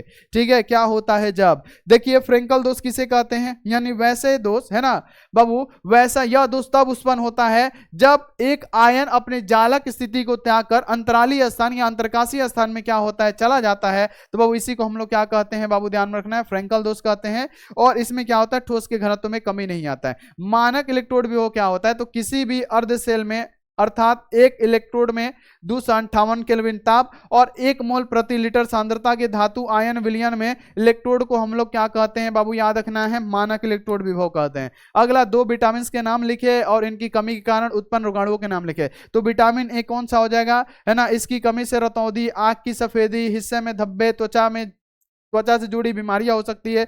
विटामिन ए का स्रोत क्या है, दूध, गाजर, केला, है ना, संतरा, शकरकंद। और विटामिन बी क्या है, तो इसकी कमी से बेरी बेरी रोग, एनीमिया हो जाएगा, मस्तिष्क समस्या हो सकती है। विटामिन बी का मुख्य स्रोत गेहूं हो गया, संतरा हो गया, मूंगफली हो गया, हरा साग सब्जी हो गया, ये सब हो गया। अगला द्रव स्नेही तथा द्रव विरोधी कुलाइड क्या है, तो द्रव स्नेही कुलाइड अस्थायी होता है, जबकि द्रव विरोधी कुलाइड क्या होता है, अस्थायी होता है ना। द्रव स्नेही कुलाइड क्या होता है, उत्क्रमणीय प्रकृति का होता है, जबकि द्रव विरोधी कुलाइड अनुत्क्रमणीय प्रकृति का होता है। द्रव स्नेही कुलाइड जल में शीघ्र ही क्या होता है, आप यहाँ पे क्या अवक्षेपित नहीं होता है, जबकि द्रव विरोधी कोलाइड क्या होता है, शीघ्र ही अवक्षेपित हो जाता है। द्रव स्नेही कोलाइड के कणों पर आवेश की मात्रा बहुत कम या शून्य होती है, जबकि द्रव विरोधी कोलाइड में क्या होता है कि बाबू एक निश्चित धनात्मक या ऋणात्मक आवेश होता है। तो ये भी आपको ध्यान में रखना है, ये भी क्वेश्चन इंपॉर्टेंट है। शॉर्टकी दोष क्या होता है, तो बाबू यह दोष तब उत्पन्न होता है जब समान संख्या में धन आयन ऋण आयन अपना क्रिस्टल जालक छोड़ के गायब हो जाते हैं, तब जाके इस प्रकार के उत्पन्न दोष को हम लोग क्या कहते हैं, शॉर्टकी दोष कहते हैं। अगला क्वेश्चन है H3PO3, ये तो क्वेश्चन अभी हमने कराया हुआ है। अक्रिय गैस एकल परमाणुक होते हैं, ये भी क्वेश्चन अभी हमने कराया हुआ है। क्या होता है जब बाबू एन ब्यूटाइल क्लोराइड को हम लोग क्या करते हैं, एल्कोहलिक KOH के साथ गर्म करते हैं। बाबू हमने क्या किया, एन ब्यूटाइल क्लोराइड को एल्कोहलिक KOH के साथ गर्म किया तो हमारा क्या बना, ब्यूटेन 1 बना। ये आपको ध्यान में रखना है, इंपॉर्टेंट क्वेश्चन है। गिरगनाड अभिकर्मक क्या है, तो बाबू गिरगनाड अभिकर्मक किसे कहते हैं, तो जब हम लोग एल्किल हाइलाइट की अभिक्रिया, एल्किल हाइलाइट की अभिक्रिया किसके साथ कराते हैं, तो बाबू मैग्नीशियम के साथ कराते हैं, Mg के साथ। किसकी उपस्थिति में कराते हैं बाबू, तो आप कहेगा शुष्क ईथर की उपस्थिति में, है ना बाबू, याद रखना शुष्क ईथर यानी क्या हो जाएगा, ड्राई ईथर। ड्राई ईथर की उपस्थिति में कराते हैं तो हमारा एल्कील मैग्नीशियम और हाइलाइड बनता है, और इस अभिक्रिया को क्या कहते हैं, गिरगनाड अभिकर्मक कहते हैं, गिरगनाड अभिकर्मक कहते हैं, इसी का नाम गिरगनाड अभिकर्मक है ना। जब हेलो एल्केन के शुष्क ईथर की उपस्थिति में मैग्नीशियम की अभिक्रिया कराई जाती है तो एल्किल मैग्नीशियम हाइलाइड बनता है, एल्किल मैग्नीशियम हाइलाइड, जिसे गिरगनाड अभिकर्मक कहते हैं। पावर एल्कोहल क्या है, तो जिसमें 80% पेट्रोल तथा 20% एथिल एल्कोहल के मिश्रण को पावर एल्कोहल कहते हैं। इसका उपयोग इंजन की शक्ति उत्पन्न करने में किया जाता है, ध्यान में रखना है। अगला शॉर्टकी दोष और फ्रेंकल दोष में बाबू ये हम आपको बहुत अच्छी तरीके से समझा चुके हैं, याद रखिएगा। अगला जटिल संकुलन, इसका ऑक्सीकरण संख्या निकाल दीजिए, तो आप निकालिए बाबू, Cu का माना गया है x, ठीक है, अमोनिया 0 होता है, इसमें 4 गुणा कर रहा है, बराबर को उधर +2 है, यानी x इक्वल टू क्या हो गया, +2, इसका ऑक्सीकरण संख्या हो गया राइट आंसर। ये भी आप लोग सही कर दीजिएगा। अगला कि क्या होता है जब मिथॉक्सी इथेन को HI के साथ गर्म किया जाता है। मिथॉक्सी इथेन का मतलब क्या होता है, CH3O और यहाँ पे C2H5, है ना, C2 क्या होगा, H5। ये मिथॉक्सी इथेन को हम लोग किसके साथ गर्म करेंगे चेला,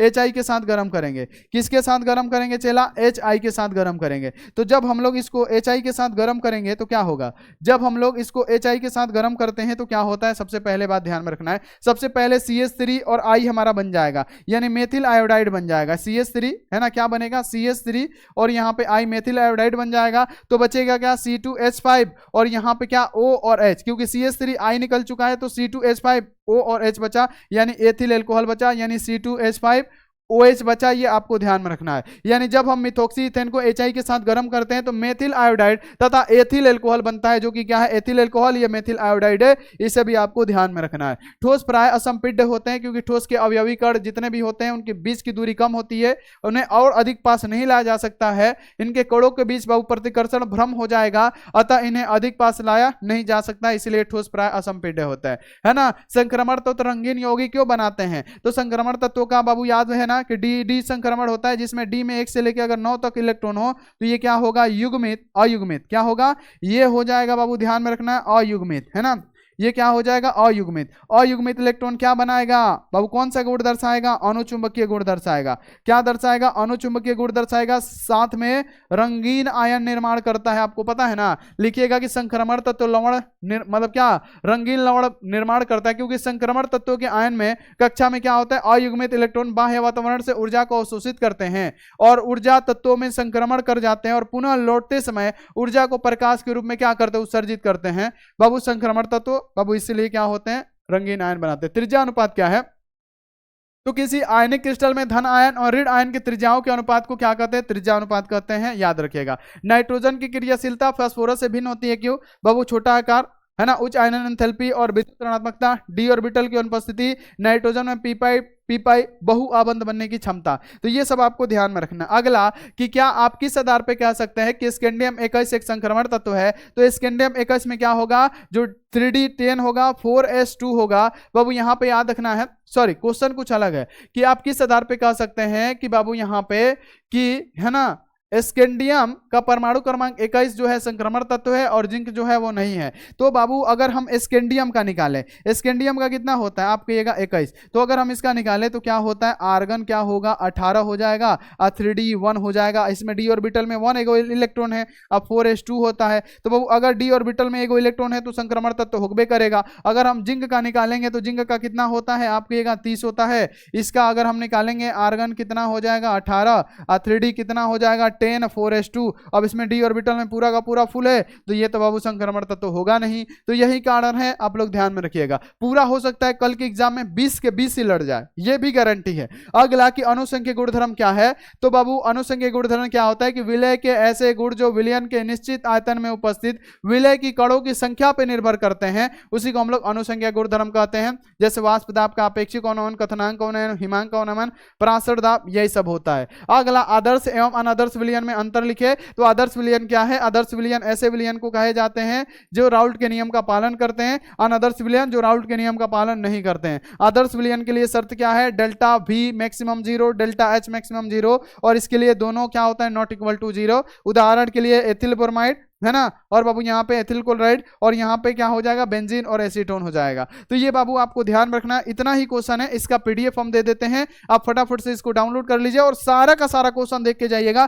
10 तो आराम से बन जाएगा, 10 को बनाना है 10 बन जाएगा, ये मेरा गारंटी है। तो आप लोग फटाफट से देख के जाइए, वीडियो को लाइक, चैनल को सब्सक्राइब, और शाम में आइए, पूरा केमिस्ट्री को हम लोग खत्म करते हैं अच्छी तरीके से, पूरा का पूरा केमिस्ट्री भी हमारा लड़ने वाला है। तो थैंक यू सो मच, मिलते हैं नेक्स्ट मतलब क्या शाम वाली क्लास में। आप लोग अपना ध्यान रखिए, मन लगा के पढ़ाई करिए, टेक केयर एंड बाय।